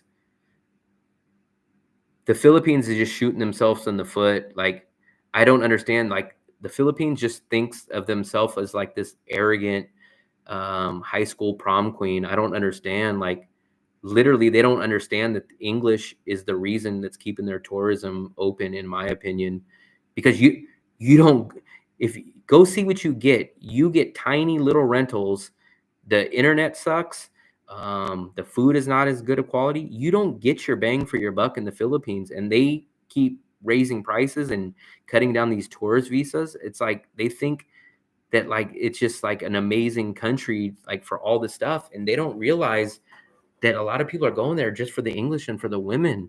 Like, if you go look at what you get for $20 in Vietnam compared to what you get for $20 in the Philippines, it's insane. I'm not going back to the Philippines. It is. It's costly. It's costly. You have to lower your standards and go live out in a province and go live out somewhere else and give up a lot of amenities just to live at the same price that you would live in a Da Nang, where you get everything. You're on a beach city. You get the Western amenities. You get the great internet. You get the great infrastructure. So you have to lower your quality of standard of life to live at the same price. I don't know about the dating apps, but I'm sure there's stuff like Tinder and stuff like that. Because I'll hear people out there like talking on the Facebook groups, and they'll talk about it. So I'm sure it's probably no better or no worse one way or the other. The weather, so I kind of feel it. So the humidity is what really kills me. It's not really the hot weather, it's the humidity. I'm from California. The humidity doesn't really exist in California. Some people that came from the Philippines, they said that they notice it's more humid here. But for me, I haven't noticed one way or the other. Thailand, Philippines, or Vietnam, they all feel roughly the same to me. I think the older retired Americans are just throwing their money away and they're just too scared to go to a country that doesn't speak English, and they're just naturally raising the prices in the Philippines. So the owners of the Philippines just pray and focus on those older retired Americans, and they just say, I don't care. I don't care if we rent to younger people or anybody like that. Our demographic is the older retired people that are just terrified to go to a Vietnam or a Thailand. And what we're going to do is we're just going to raise as much as we can and focus on those guys. Everyone else, screw them. That's my personal opinion. Internet and food costs now, yeah. I lived in the province. I've actually never been to a province in the Philippines. I probably would like to go do it one time, but I've never done it before. I've always been to bigger cities.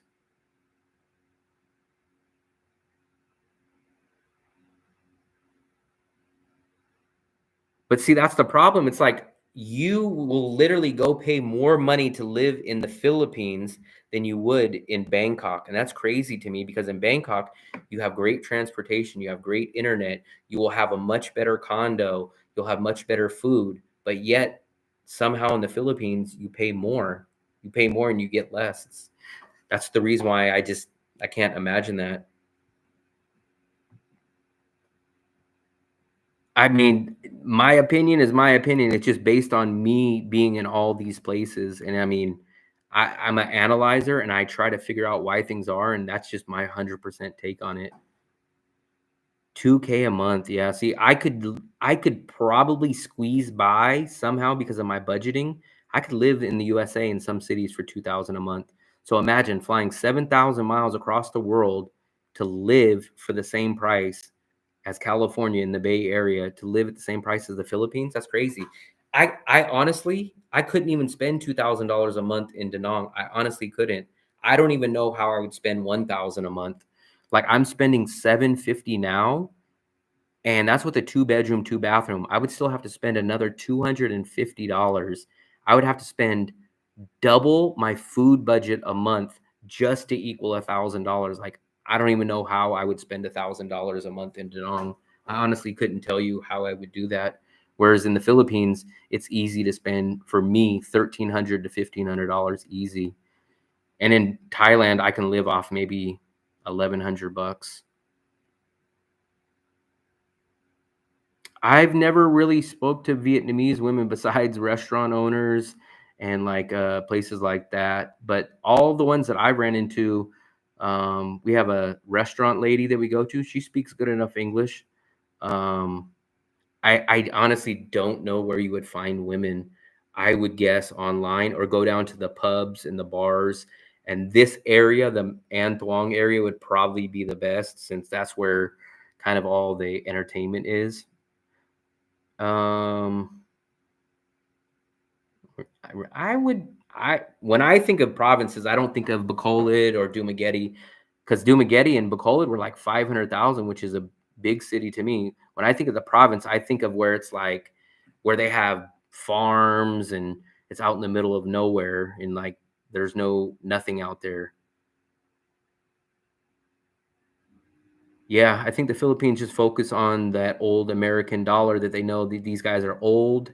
You can't teach an old dog new tricks, so they're stuck in the Philippines. They're in that mindset of, hey, I have my long-term visa here. I'm scared to go to a country that speaks anything besides English. And basically, I'll pay the extra $200 a month. Screw it, I don't care. All right, Richard, I appreciate it, man. I appreciate you being up for so long in the room. I know you're not too far from here, so I appreciate you watching the channel. Yeah, 750 about 1100. And actually, like I said, I'm paying a lot. So if you ask people, they'll tell you that I'm paying a lot for my rental. So I can easily cut my rental bill in half. So I could probably get my total budget down to 550, which I'm guessing 550 would probably be something like 800 or $900 in Canadian. When you're retired and you have the money saved, yeah, that's the problem. I understand that when you have that money but that's the problem, is that it jacks up the price of the Philippines for everybody else, because the owners will just focus on, they probably lick their chops and say, all I want to do is rent to a 65-year-old American.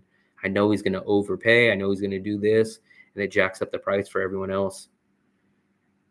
I would definitely, if I can make money here, I don't see myself going back to the USA at least more than maybe a quick trip once a year at best, maybe once every 2 years, maybe during Christmas or something like that. But the only thing holding me back is just making money. If I make money, I don't see myself leaving Asia. I would live here long term, maybe not in Da Nang for the rest of my life, but definitely throughout Asia. But I would definitely recommend coming to a couple of cities, seeing how it is first before you make that move. Yeah. So almost all the apartments that I've ever rented, internet's always been included with it. There's only been one apartment out of 8 to 10 that I've looked at. Only one out of those wanted to charge internet on top, but 99% the internet comes included with it. You don't get to select the package, but every apartment I've ever been to has had perfectly fine internet, never had an issue with the internet at all. So usually that's what they'll do. So there's a meter, you'll have a separate meter for your electricity, and you can take a picture at the beginning of the month, or the landlord will take a picture, and then at the end of the month, it'll all be accurate. I haven't heard too many people run into problems with utilities. It's pretty honest and trustworthy. I'll let you know how the trans-lasting cap does. It cost me $300 with the weird contraption. Oh yeah, I think that's the earphones you were talking about. Do we pay landlord directly? So I pay my landlord comes to me directly, and I pay her in cash. A lot of people pay with the app called Zalo, where they do bank wire transfer. But ever since I've been here, I've always paid my rent in cash directly to the landlord. But it's just up to, I guess, your landlord or whoever you go through. But I've always done it through cash directly to my landlord. Food per day. So I was just speaking about that. My food budget is very low. I spend maybe about $6 a month, or $6 a day. My food budget. And so let me give you a day. I don't eat noodles or soup all day, 24 hours. I don't do that, but I don't go out to crazy expensive restaurants. For example, for breakfast, I might have a local breakfast of like steak and eggs. It's like a local dish. It costs me about $1.50. For lunch, I would probably go out and get a banh mi for about 80 or 90 cents. And then for dinner, I'll splurge a little bit and go to a sit down restaurant and get maybe like a pork chop and rice, or beef and rice. And that'll cost me about $3, maybe $4. So on food, I spend about $6 a day, or $160 to $180 a month on food. And that's it. Yeah, I would come to Vietnam. If you could stretch it to 3 months, just because there's a 3-month visa for the same price, I would try to stretch it for 3 months. But if you only come out for a month, that's fine. Yeah, I kind of guess that's why there's not younger guys in Philippines, because the older guys drive up the price. I want to go to Vietnam for a month when rainy season kicks in. I kind of believe that too, offshore traveler. That's why I kind of held off this month and not locking myself into a 3 month contract. I'm going to be going to check out some more apartments in about 2 weeks. And I kind of feel like the rent prices are going to go down. I feel like tourists are going to leave and this rain's going to drive some people out and make some landlords a little more desperate. So we'll see how that works out. So you don't date there, and I've heard you say we. Oh, yeah. So I have a girlfriend. She's been traveling with me on and off pretty much for about a year and a half or so. She just went back to the Philippines in July. She is supposed to be coming back maybe October or November, so she will be coming back. But she's been gone for about 2 months now. But before that, she's been traveling with me for over a year to all the countries that I've been to in here. But she just left about a month and a half ago or something. I've never been to Cambodia, so all my Cambodia knowledge is from people that went there before, and they told me you still get better value in Vietnam than Cambodia. Um, Overall, across the board, better rentals, better cost of living. Don't worry about the crime. I heard there's a little bit more crime in Cambodia. I love doing the live streams. The only thing that sucks about the live streams is the big time difference back from the USA, because usually I will go out and do a live on the phone about 1 o'clock or 2 o'clock Vietnam time, which is usually about 11 or 12 o'clock California time at night. But I will definitely do a live stream the next time I go out, and hopefully you guys will be up at that late at night. I'll try to do a little skit. I've been talking. I get along pretty good with all the rental agents out here. Um, they actually like me, and they love that I do videos. It's kind of cool because even after I didn't rent from them, they were still messaging me and signing up to my channel and stuff.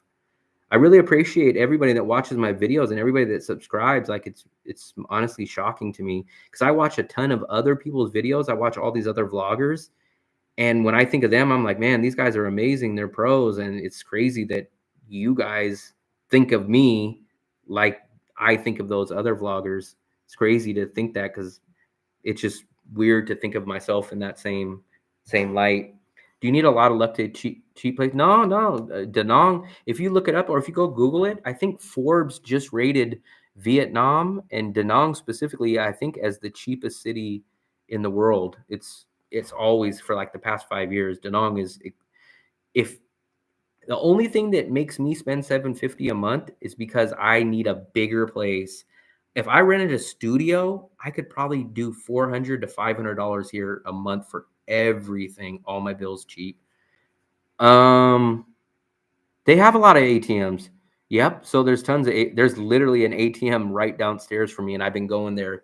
The only reason I normally don't go there is because they will only allow me to take out 5 million at a time.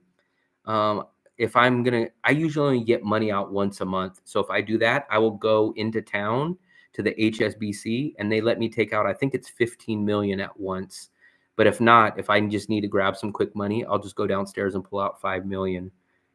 How old? I just turned 42 a couple months ago. So I'm 42 years old and I just started traveling at 37 years old. So I'm a late bloomer to this. That's what I tell everybody. I say, if you guys want the American, if you guys want the English and the women, find somebody in the Philippines and then take them traveling with you. You get the great um, cheaper cost of living when you get out of the Philippines and the better amenities. That's what I've heard. I heard cheaper in Da Nang. How does it go for fixing issues and rentals? Like if there's light stop. So I've had a few issues here, but luckily my landlord's been good. So the first one was the washer stopped working. So I think I called my landlord, and within about maybe 2 days or a day, she came out, replaced. She didn't replace, but she took the washer out and they took it to a repair place, and it's been working fine. My second issue that I had here was a pipe burst. Luckily, I caught the pipe bursting right before I was walking out of the door to the store because I was going to be gone for a while. There was literally a pipe that bursted under my cabinet by my sink, and within about 10 minutes, the whole kitchen floor started to flood. It was maybe this high of water all across the floor. And luckily, I contacted my landlord, and she had someone come out within about 15 minutes, and he fixed it right there where the water was just still squirting out. But I've had no issues with my landlord fixing things. It's always been 100%. My AC stopped working for a day too, and the next day she sent someone out and they fixed it. So I've had nothing but 100% of praise for my landlord fixing things. I appreciate, man. I always think my content could be a lot better, but I appreciate that you guys like it, because I always feel that I'm missing something or I should have added something. Um, yeah, like I said, I've dealt with this landlord. I've never had a problem. Never. I've had 3 separate issues over the year or so that I've dealt with her, and every time she's always fixed it. Why don't I get a roommate? I just don't want to. I don't want to come out of my room and be in my boxers with some weird guy or something. The $200 a month is not worth it. $200 is like what, $6 extra a day. So it's like, I don't want to have to worry about, is this guy going to take my laptop? I don't have to worry about, is he going to leave dishes all over, not wash?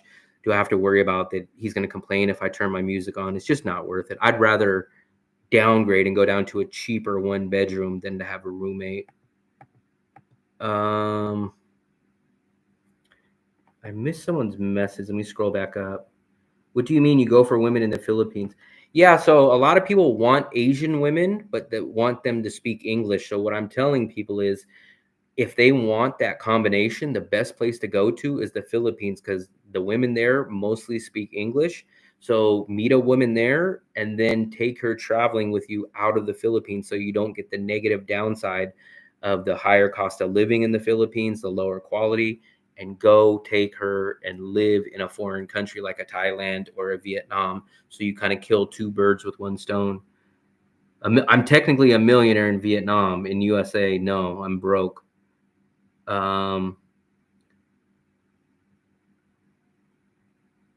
Yeah, that's a good idea, Deborah. Travel, man. I appreciate it, man. I really appreciate it. I'm blown away. You're the second person that's ever sent me a tip. I really appreciate it. That's actually probably 2 days of banh mi. That $2 is going to go well used. That's going to get me 2 banh mi's for the next day. So you just paid for my lunch for the next 2 days, and I appreciate it very much, man. Appreciate it tremendously. That's crazy. That's crazy that $2 will get me 2 days of lunch. I appreciate it very much. Travel is only as millionaire, so I apply for 2 visas now. You still, so let me be clear. You can apply, you can stack those visas, but you still have to leave the country. So you still have to get on the bus. The bus, so the bus run, you start at 6 o'clock in the morning and you'll get back about 6 o'clock at night. So literally each way is about 4 to 5 hours to get to Laos. And then you wait there for about an hour, 2 hours before your visa and paperwork are done. Then you get back on the bus and you come back about 4 or 5 more hours. So in total, it's about 10 to 12 hours. So even if you stack your visas, you still have to do that. Now you can go the cheap route. You can take a public bus that literally comes from Da Nang to Laos and do it all yourself. You'll save about $100, but if you make any mistake or you take all the risk yourself, or the agency, you pay them $100 and they take care of everything. You don't ever have to do anything. So you're paying $100 for them to make sure everything goes smooth. Yeah, I actually do have a PayPal. I have it in my video. So if you guys want to send me any money to PayPal, I have an address in, I think, my last video. I have them in a few videos. It's like www.paypal.me, and then I have the link. So if you guys go on there, I'll try to show you guys. I think it's on my last video. And if you guys want to send me money on PayPal, I appreciate it 1,000%. But I know I put it in most of my videos. I think it might even be in my last video. I know. So I did notice I got 1 tip. This is the second tip I've ever got. And I seen YouTube takes 50%. So it's kind of crazy, but oh well. So yes. So if you guys go to my Visa video, my last one that I have, if you see down in the description, let me see if you guys can see that. Now it's probably not going to show up.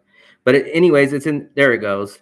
So if you come here, it'll show my links, and down at the bottom down here, it'll be there, and it says there's a PayPal address right down there. It says support the channel. If you guys click on that link, it goes directly to my PayPal.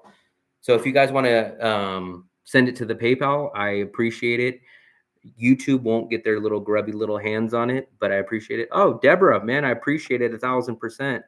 And you guys are making me blush. I can't believe that I'm getting tips. Like it's crazy. I appreciate it 1,000%. Like honestly, not only does it help me on my bills, but it boosts my ego that you guys actually, that somebody enjoys my content. I really appreciate it. I can't say it enough. I really appreciate it. Yeah, you live a much better life, especially if you don't have a roommate. I did the roommate thing back when I was in college, and I just feel like I'm too old. There is an investment visa. I don't know how that works, but it does. So once again, I appreciate it, Deborah. Thank you very much. I appreciate it 1,000%. Oh my God, thank you. So offshore traveler, wow, he sent me 3. I guess it's pounds, right? That's pounds. You're from the UK. That's my first time I've ever got a foreign currency, so I appreciate it 1,000%, man. This is crazy. This is insane. I'm just flabbergasted that anybody is watching my channel, let alone sending me money. That's crazy. Quadruple 10 thumbs up to all 3 of you guys, man. Not only you 3, but everybody that's watched. I tremendously appreciate it, man. I literally make all these videos to inform you guys. This is crazy. This is crazy. Thanks for living for 6 months. Coffee with Steve, man. Steve, man, this is insane. Like, this is insane. I've made more in this chat than I have like in 2 days on YouTube. That's insane. You guys are freaking amazing, man. I love it. It's insane. You guys have literally probably bought me probably a week's worth of lunch, probably even 3 days of dinner. So that's insane. That gives you an idea of how cheap it is to live here in Vietnam. You guys, can you imagine the money that I just made got me enough for the whole freaking week of lunch and probably left over. So I tremendously appreciate it. The British pounds. I'll just tip kisses. Yes, British pounds. Have breakfast on me. Salty crabs, man. This is crazy. This is crazy. I really feel like this is insane, man. I feel like I've hit the lottery. This is insane. Salty crabs, man.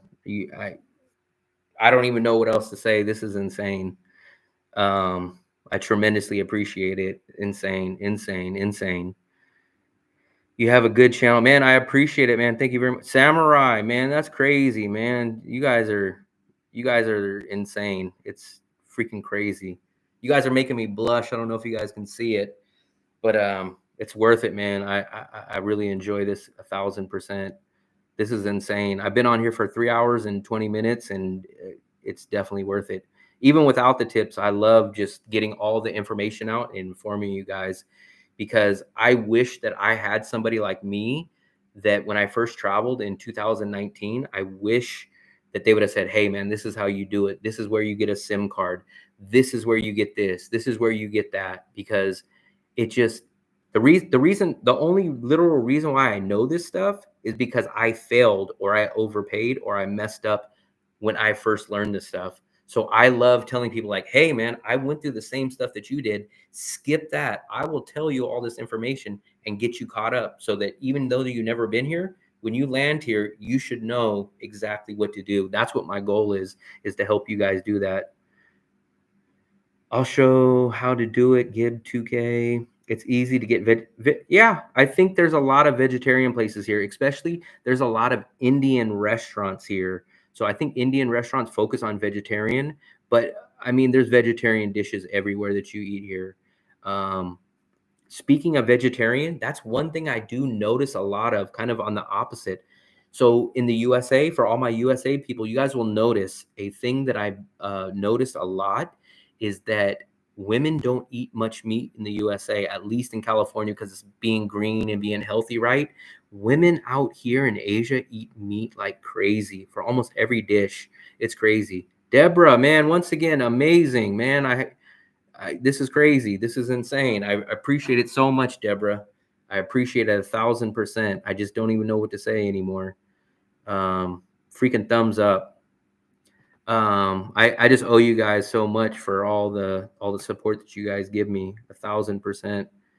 So that's the one thing that blows me away, because remember when I was back in California, women, oh, we eat salads, maybe a chicken Caesar salad, or we'll get a veggie burger. Out here you see women just gnawing down on meat on the bone, especially too.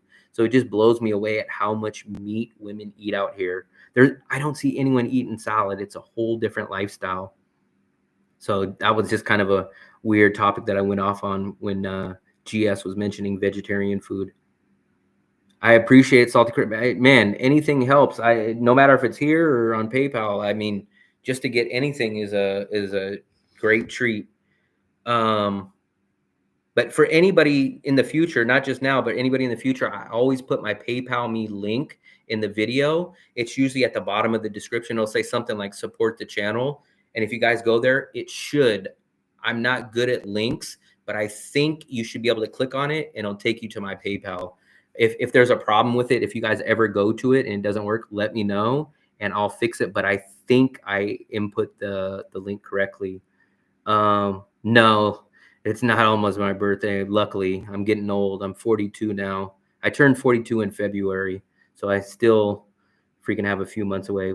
Man, I'm telling you, just make the trip. If you have vacation time, I would do it. I regret that I didn't learn about travel when I was younger, because if I would have traveled when I was younger, what I would have done is I would have taught English right out of college and I would have traveled the world. That's exactly what I would have done. When people ask me what difference I would have done, I would have traveled at a much younger age. I would have taught English and basically earned money, and I would have learned about trading stocks. I trade stock options every once in a while. I haven't done it in over a year, but those are the two things I wish I would have done. Thanks for all the answers. I've been going to the Philippines for 10 years. Once again, thank you, Deborah. I appreciate it. 10 years. I'm telling you, it's so close. I mean, I think the Philippines to Da Nang is a 3-hour flight. So just do it. Even if I'm in the boat, like even if you hate it or if it's not your city that you like in the end, at least you did it and you enjoyed it and you've seen a different place. Yeah, so that's what I would do, GS. If you go look at a place, kind of especially if you're in a complex or a place that has other people, just ask them, say, what's the noise like? Do you hear stuff at night? Or like I told people at the beginning of this video, go there in the daytime when you check it out and come back that night. See what the noise level is like at night. It's actually healthy there. Food. Yeah, the food is a lot different. The problem with me is I eat too much bread and too much sugar. You guys can see I thought that I would be a lot more healthier here, but the problem is food is so cheap and it's so easy to get sweets and bread is my weakness. You could get vegetarian food. That's not a problem. Actually, it's funny because there's another guy that I know that lives down the street. He met me because of my YouTube channel, and his girlfriend is a vegetarian too. So he told me that. Travel, you're 58, man. You're closer to retirement than me. I still have 20 years to retire, and I don't even know what to retire from. No problem, Deborah. No problem.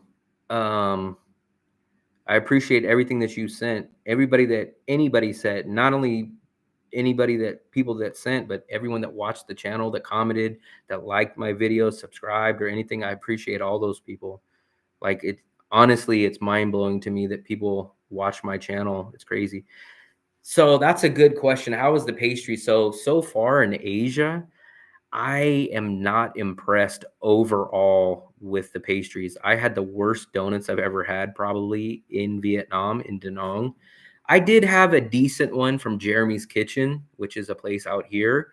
It was not bad. It was actually pretty decent, but it's an American guy that runs this place. And I didn't get what I wanted there because I guess they were sold out. But I got a cinnamon roll and it was good. It was good.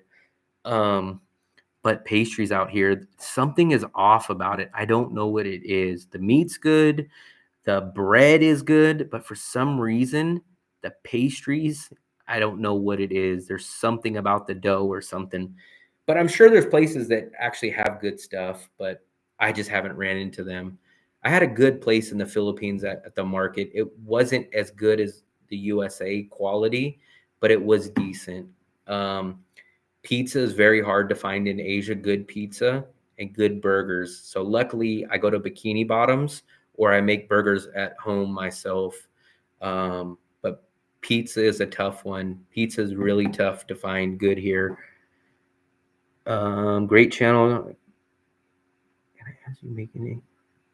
So I mentioned that several times. I've been monetized for about 3 weeks now. And in 3 weeks, I made roughly $130.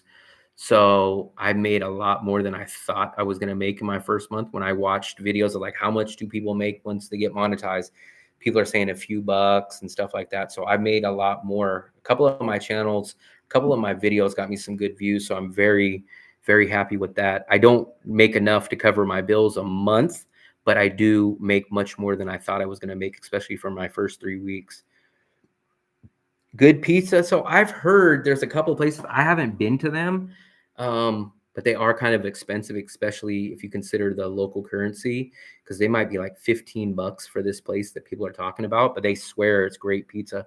I haven't had it. I went to one pizza place here in Danong. It's called Chevy's, I think it is, Chevy's Pub. And I only go there on Tuesdays because me and my girlfriend, we would go there. When you get buy one pizza, get one free. It's not the best pizza in the world. It's not the worst, but you get two pizzas and it's like $7 for two pizzas combined. And it's not bad, but that's the only pizza that I've really had. I'm telling you, I'm an American and I understand. We always say, oh, we're going to do this later. We're going to do this later.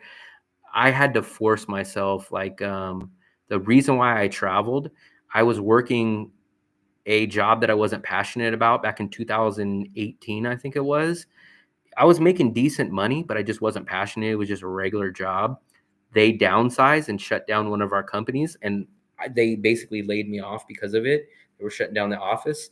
And I kept saying, man, I want to travel. I want to travel. And I said, man, maybe in a few months. And I said, you know what? At that point, I just said, you know what? I'm going to travel, man. I'm just going to do it. And I booked a trip to Europe. That's really the way that I learned how to travel was I booked a one-way ticket, $160 from San Francisco to London. And that was an amazing deal at the time. But what happened was the reason why I was going to Europe in the first place was there I randomly found this YouTube channel about this school in Spain. And basically, it was a free volunteer teaching English class or program. Basically, they put you out in this nice resort out in the middle of Spain. And basically, you teach Spanish employees English. You just have conversations with them. It's not like a regular school. You just have one-on-one conversations in this resort. They had a chef there that catered all your meals. You stay there for 7 days. You just have one-on-one conversations with them. And I said, you know what? This is a perfect opportunity. I'll go do this. I'll help some people out learn English. And what I'll do is I'll make a European trip around it. So I landed in London, San Francisco to London. I stayed in London for a few days. I went from London to Paris. Paris, I stayed there for a few days. Then I went from Paris to Spain to Madrid. And then the bus took us from Madrid to this small La Alberca was the name of the city in Spain. And I stayed there for 7 days, I think it was. And I met some great people, some people that I still talk to today from Spain. You would basically go for 1 hour. There was about 15 of them. There was about 15 of us and 15 of them. You would take one Spanish employee and you would go sit with them for an hour and just have any conversation you want about movies, English, anything you want. And basically, I met some really great people. And when I left Spain, I still went to Czech. I went to Budapest. I went to Rome. I went to Vienna. I went to Hungary. I went and did that whole trip. I came back to the USA. I said, you know what, man, I had a great time. I would like to do that again next year. And I forgot who it was, but they told me, I said, man, why are you doing it for free? You could teach English in person or even online and make money. And I was blown away. I was like, for me, it was great to just go do it for free just because they put me in a resort and did all that. That's how I found out about online teaching. And literally within 3 months of doing that European trip, a travel buddy that I met out there was from Czech. We talked about traveling in Asia on our next trip. And he just so happened 3 months later, he was going to Asia and he said, "Hey man, I'm going to Asia." And I said, "You know what? I'm going to go to Asia too." So in that 1 year, I went to 15 countries. I went to 9 countries in Europe and 6 countries in Asia in 2019. And from that point, it changed my life. I was so glad after being laid off. At the time, I was like, damn, what am I going to do? But it ended up becoming the best move that I've ever done, was being laid off, because I never would have traveled. I never would have experienced that. And I probably would have been stuck in that dead end, decent paying job, but I probably would have been stuck there. So it was it ended up working out amazing for me. I'm sorry I rambled on there, but let me go back up here and try to read these questions. Yeah, that's not bad for 3 weeks. It would be about $4K a month where I live, and it's most expensive in the USA, but close. I hear pizza. I have not been to Malaysia. That's probably the next Asian country I will probably go to. I'm not sure when. Yeah, I hope that it'll just keep growing. Later is never.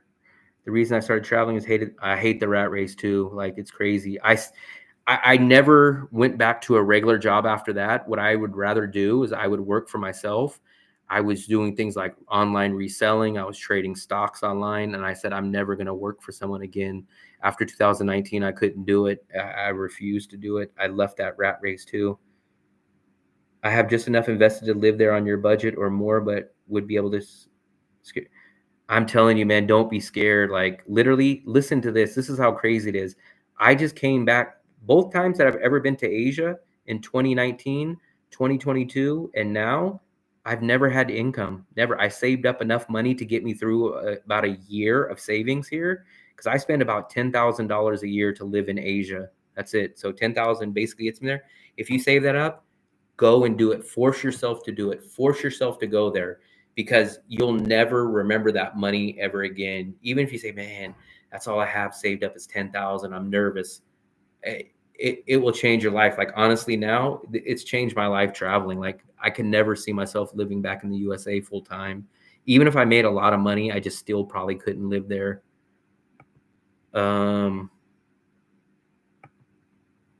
50, man, you retired at 50. I would love to be retired by 50.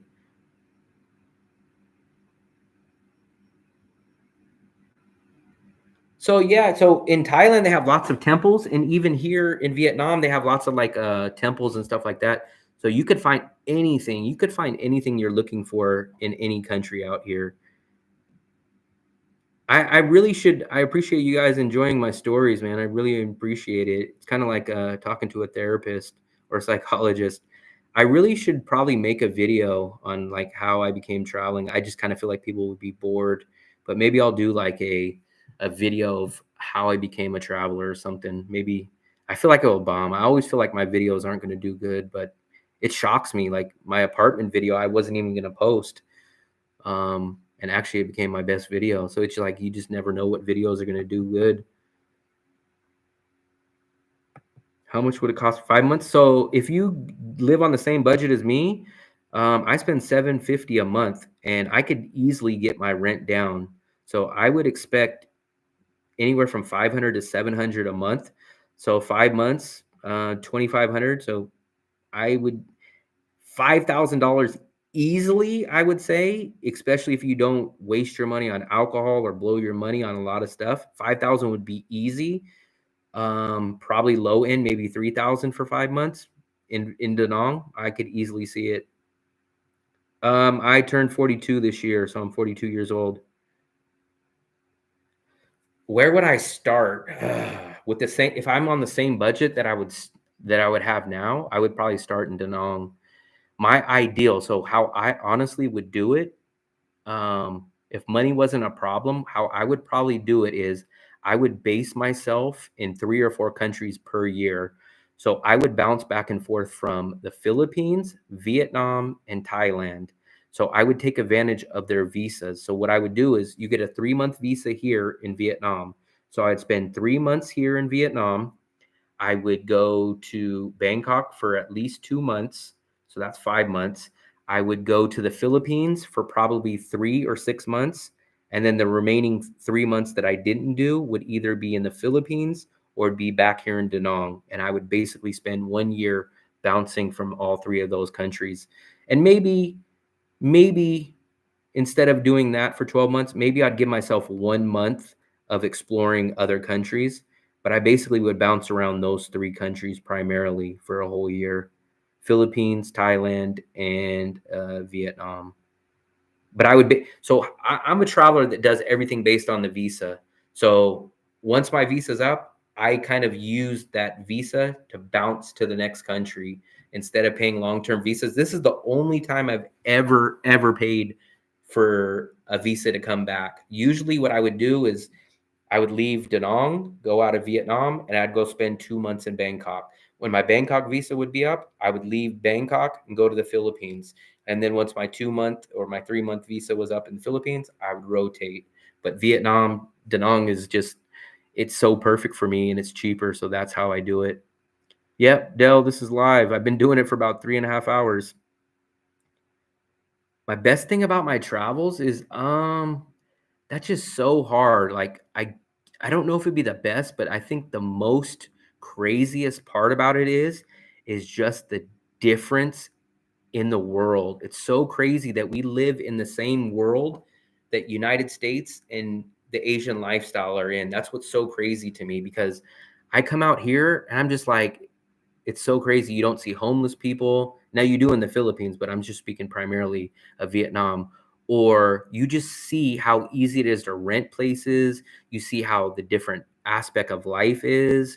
You just see it so different. And then when I go back to the USA, I just see a whole different lifestyle. And when I'm in the USA, I'm like, wow, that's so crazy how this or this happens in Asia. When I'm in Asia, I'm like, wow, this would never happen, or this happens in USA.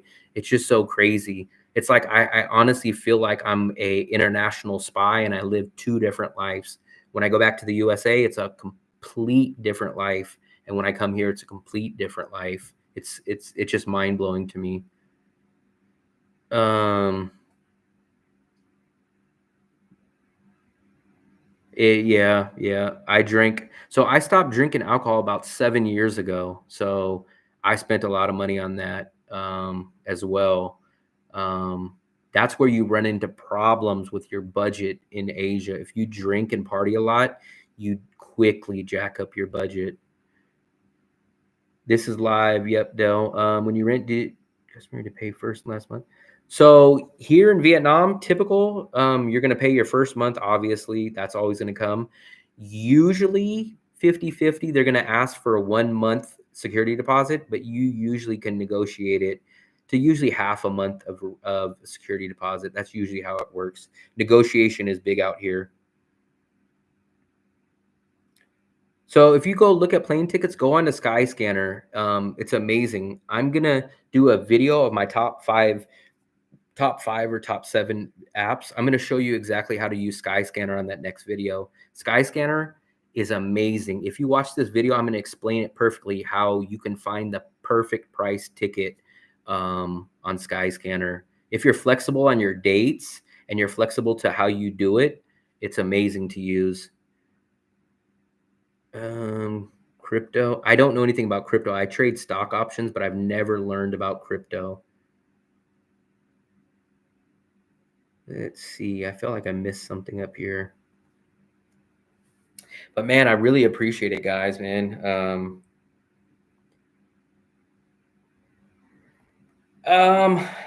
I want to get back into trading stock options, man. I had a great time. I'm almost as passionate back then about trading stock options as I am about traveling.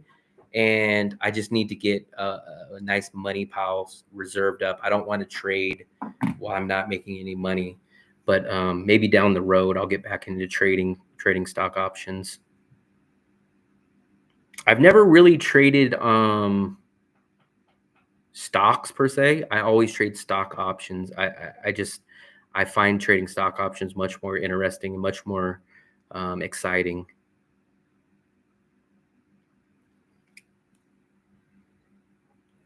Yeah. If you go watch my rental video, you'll see. Go watch. I put out like 3 rental videos this month. If you go watch, you'll see I literally negotiate. So if you watch on there, I give you tips on negotiating and everything. Um, the agent wanted I think it was 8 million for a deposit, and I negotiated it down to 5 million. I didn't end up taking the place, and I ended up staying here at this current place, but I negotiate all the time. Almost anything in Asia you can negotiate. The only thing I really don't negotiate on is restaurants and food. I don't really negotiate on food, but almost anything else I do negotiate. Grocery stores, you don't negotiate. Um, Restaurants, you don't negotiate, but almost anything else I negotiate. Yeah, I wish I would have bought into Bitcoin. I had a guy when I was in college. This would have been 2006, 2007, 2008, somewhere around there. And he had tons of Bitcoin. And I think at the time, I don't know, Bitcoin was maybe $50, maybe $100 or something crazy. It was way, way, way low. Nobody knew about it, but obviously he made a killing on it. I don't know about houses. I've never got that deep. I've only just rented apartments or hotels, but I know it exists. I don't know anything about the actual buying apartments and stuff like that. That part I just don't know about. So I couldn't really answer that. I just can't believe this is my longest freaking live that I've ever done. Um, yeah, I know. I I didn't know nothing about Bitcoin. I didn't even know nothing about trading. This is right before I graduated college back in like 2008, and I just remember he kept talking about it, but I couldn't understand it or nothing. I didn't really listen to him much. But he travels a lot now too. This is a guy that was at my college, and I see him travel a lot. But I think he had lots of money before that. Anyways, his family had money or something.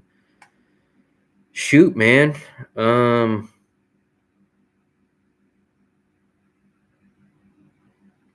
5 years. I've been trading for about the same amount of time too. I think I started trading maybe 2018 or 2019, in that rough time span. But I took about a good year off, at least over a year, especially when I started traveling.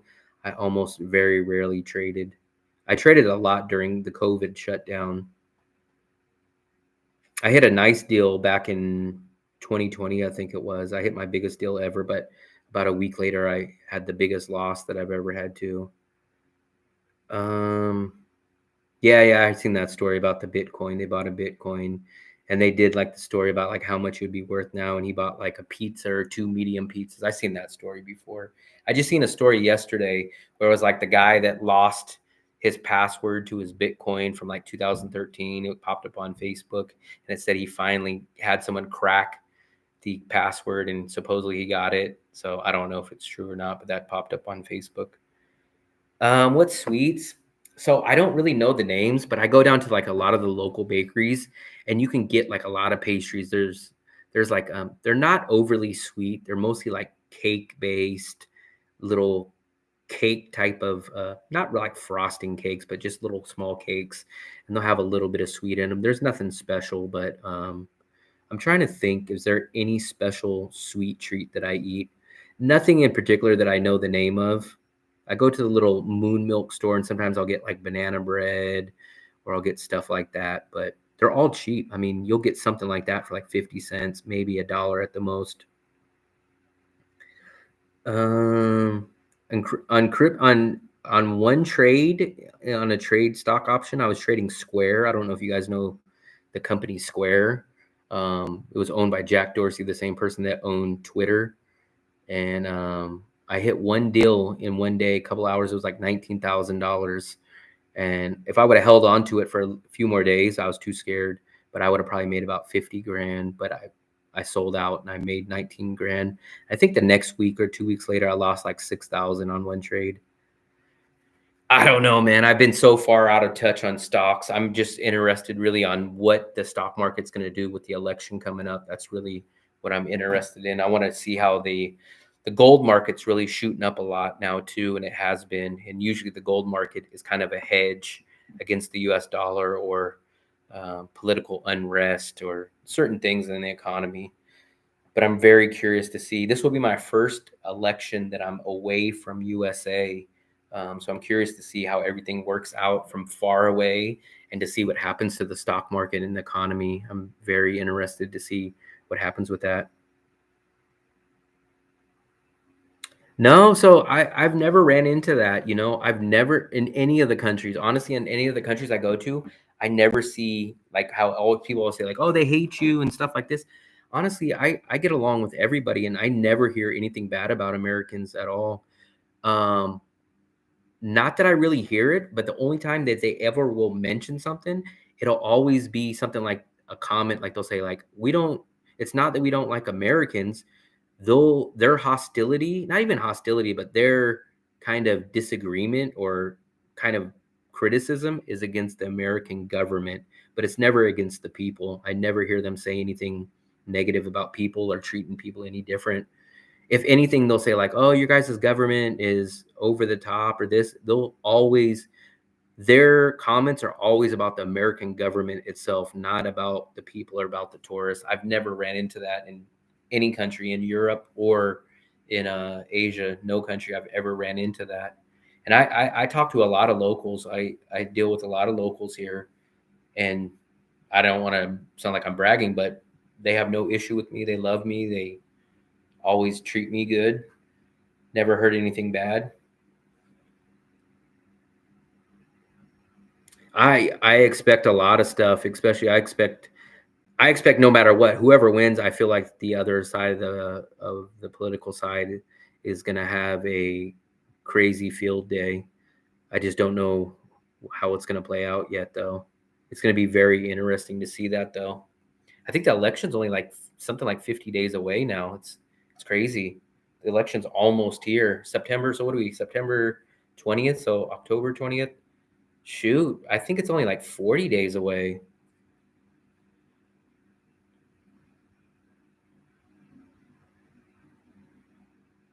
Yeah, it's going to be very interesting. Very interesting. It's a crazy time that we're living in. I'm going to stick around for about another 5 minutes, guys. I've been up so long, but I've been enjoying all the conversation with you guys, man. This is a great time. I appreciate everybody watching. I appreciate everybody subscribing, commenting. I appreciate all the people that tipped. I mean, it blew me away that you guys are even interested in listening to me, let alone subscribing and leaving tips. It's crazy. I appreciate it 1,000%, though. I'm just curious, how many of you guys are actually either have tickets to come out to Danong or are planning to come out to Danong in the next this year or either at the beginning of the next year? I'm just really curious because I've actually noticed since I've been doing YouTube that it seems like a lot of people are actually starting to come out here now.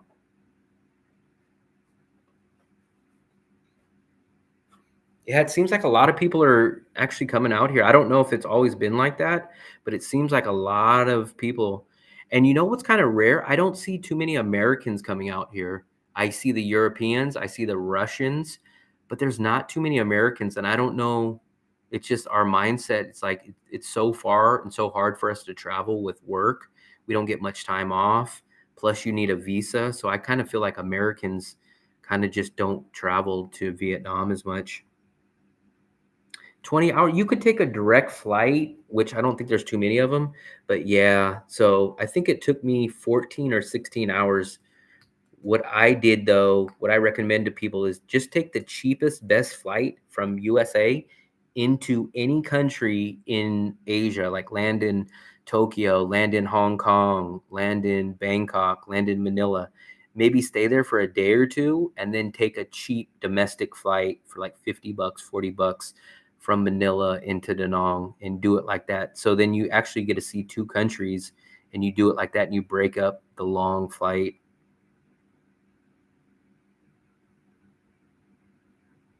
I don't know about the rate cuts. I wish I would know about those. The hardest part about Vietnam is just having to leave the country every 90 days.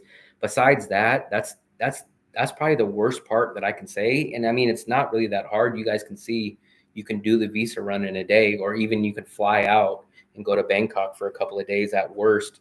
But that would probably be my biggest con of coming to Da Nang and constantly staying is just that. But if that's the worst downside, I think that's pretty good. January for a year, that's good. That's good. I've probably been in Da Nang on and off for probably about a year and a half now. My first time I was here, I think was February or March of 2023, and I stayed all the way till September. So March, April, May, June, July, August.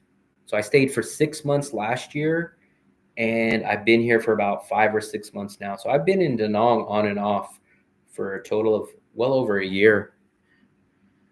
Yeah, so I go to if I recommend two hotels to people. I've been to three hotels here now in Da Nang, and I always recommend one hotel that I always recommend is called Mona Lisa Apartments. It's a nice, cool little spot, especially if you can get the one bedroom there. It's usually about 17 bucks a night, or they have a studio and it's about 15 bucks a night. I tell everybody that comes here, I tell them to start off there, get a 3 or 4 day stay there, and then walk out and go try to find an apartment or a longer term place. But I always recommend there's Mona Lisa Luxury Hotel and there's Mona Lisa Apartments. The one that I recommend is Mona Lisa Apartments.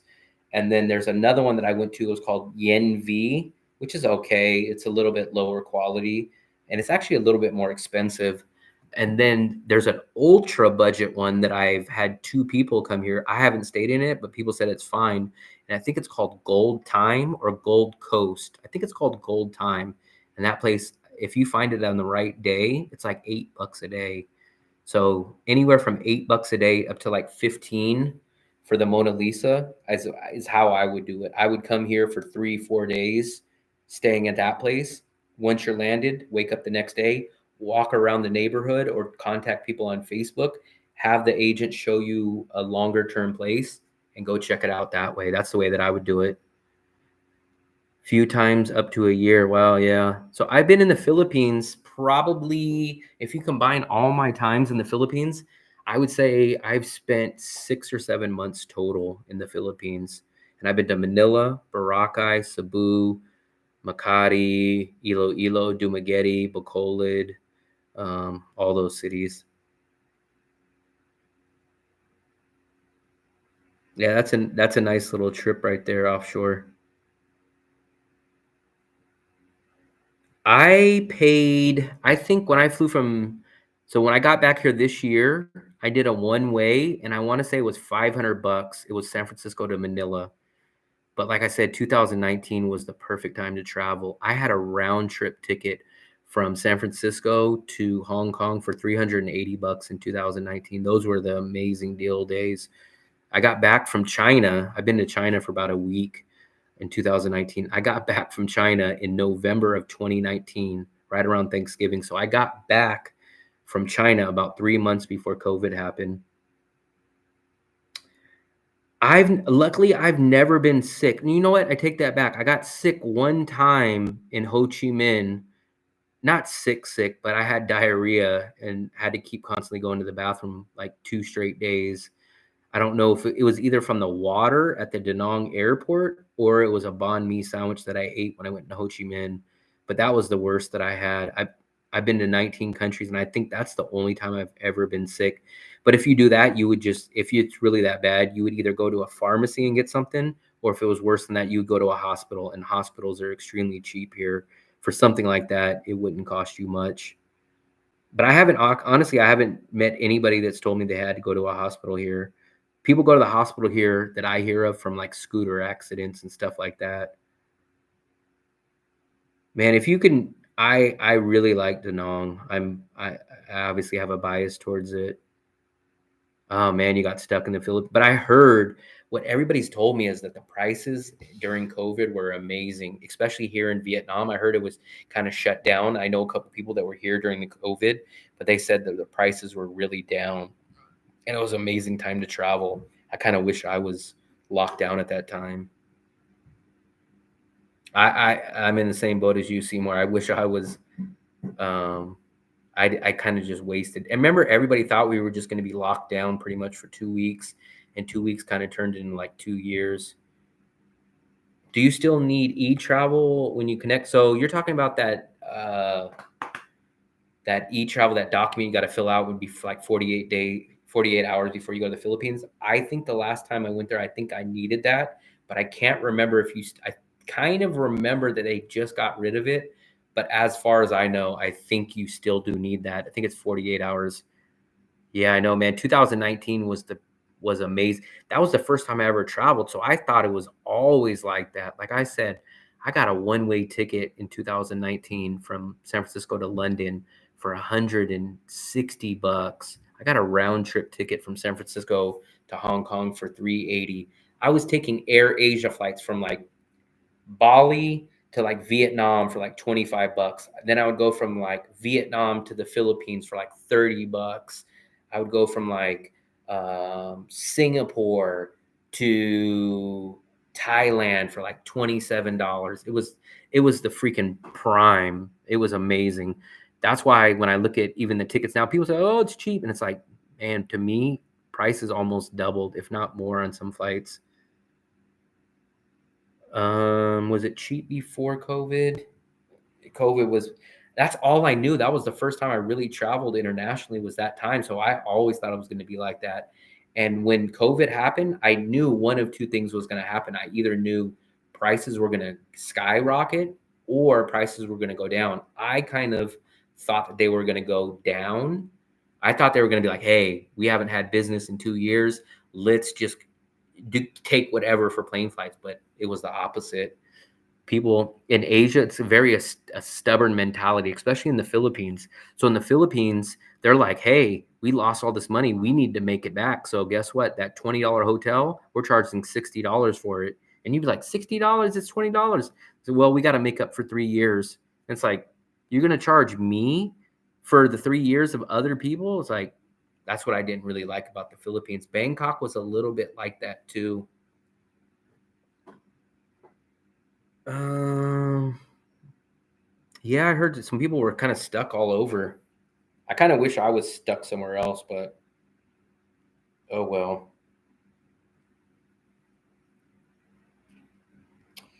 And I know I keep saying I'm going to get off, but I'm really going to get off in about 3 more minutes. I should have been in bed already. It's 3:20 here, but I've just been having a good conversation with all you guys. And then I still got to get up tomorrow. I've done my voiceover for most of the video that's going to be coming out. I think it's going to be that top travel apps that I use when I travel. So I'm going to try to put that video together tomorrow. Most of my videos come out. I try to get them out about 9 to 10 o'clock at night Vietnamese time, which is about 5 hours ago. So most of my videos usually will come out wherever you're at, minus 5 hours from now is usually when I get my videos out. So tomorrow, look for a video, hopefully tomorrow. If not, then it'll be the next day. But I want to get that video up because I just love cranking these videos out. I was too young to travel back then in 2000, September 11th in 2001. I wasn't too young. I was 19 years old, but I didn't know about travel. So do you guys have any last questions? I'm going to be on here for, this is going to be like football, the last 2-minute warning. So any rapid, quick questions you guys want to know, or comments or questions about Vietnam or travel or anything in general, just let me know. Oh, wow, you're working at the Twin Towers.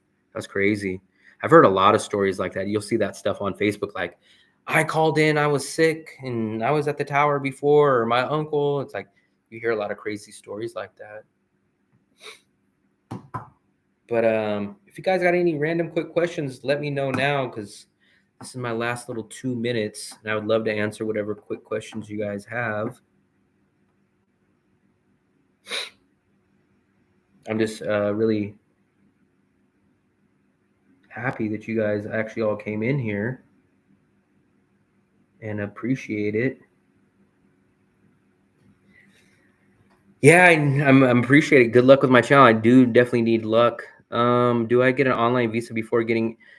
So I would get so you can apply for the online visa before you get a ticket. I would do it just to be safe, just to make sure that you get the visa, which I'm pretty sure you would.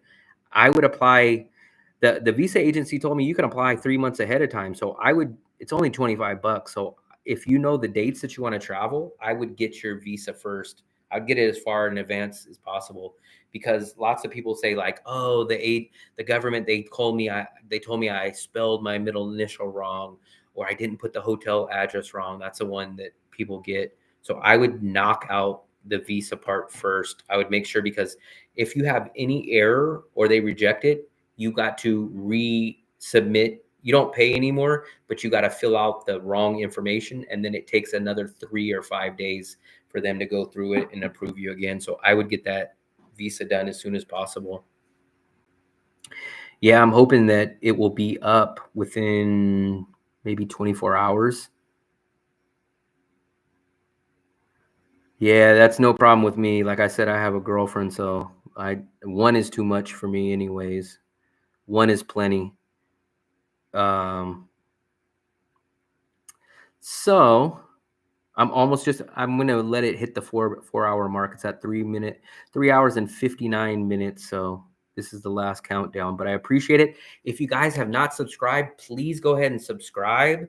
We're so damn close. I've gained a few followers since or subscribers since I got on here. I think I'm at 1493 now. So I hope by tomorrow I'll hit that 1500 mark. If you guys haven't seen all of my videos, go check out whatever you guys can, the apartments, the visas, all that stuff. I appreciate everybody that sent me the tips. I appreciate all that. So I really appreciate it. I think I'm going to wrap it up, guys. So I appreciate it. 2 thumbs up to everybody that watched, 2 thumbs up to everybody that subscribed, 2 thumbs up to everybody that tipped. I will try to do much more of these lives. I know I keep saying I'm going to do more lives. I've been averaging maybe one every week or one every 10 days. But in the next day or two, probably once I get the next video up, I think that following day, I'm going to do a live from outside, maybe from the beach or from the local neighborhood walking around. But it probably will be, if you guys are in the USA, it's probably going to be about 10 o'clock, 11 o'clock at night for you guys, because it'll be daytime for me. But keep an eye out for that. And I appreciate it, guys. So thanks to everybody. I really appreciate it. I look forward to seeing your guys' comment on my next video, and I look forward to seeing you guys in my next live. So once again, thank you. And I'm going to end it right there. So goodbye to you guys all. Appreciate it.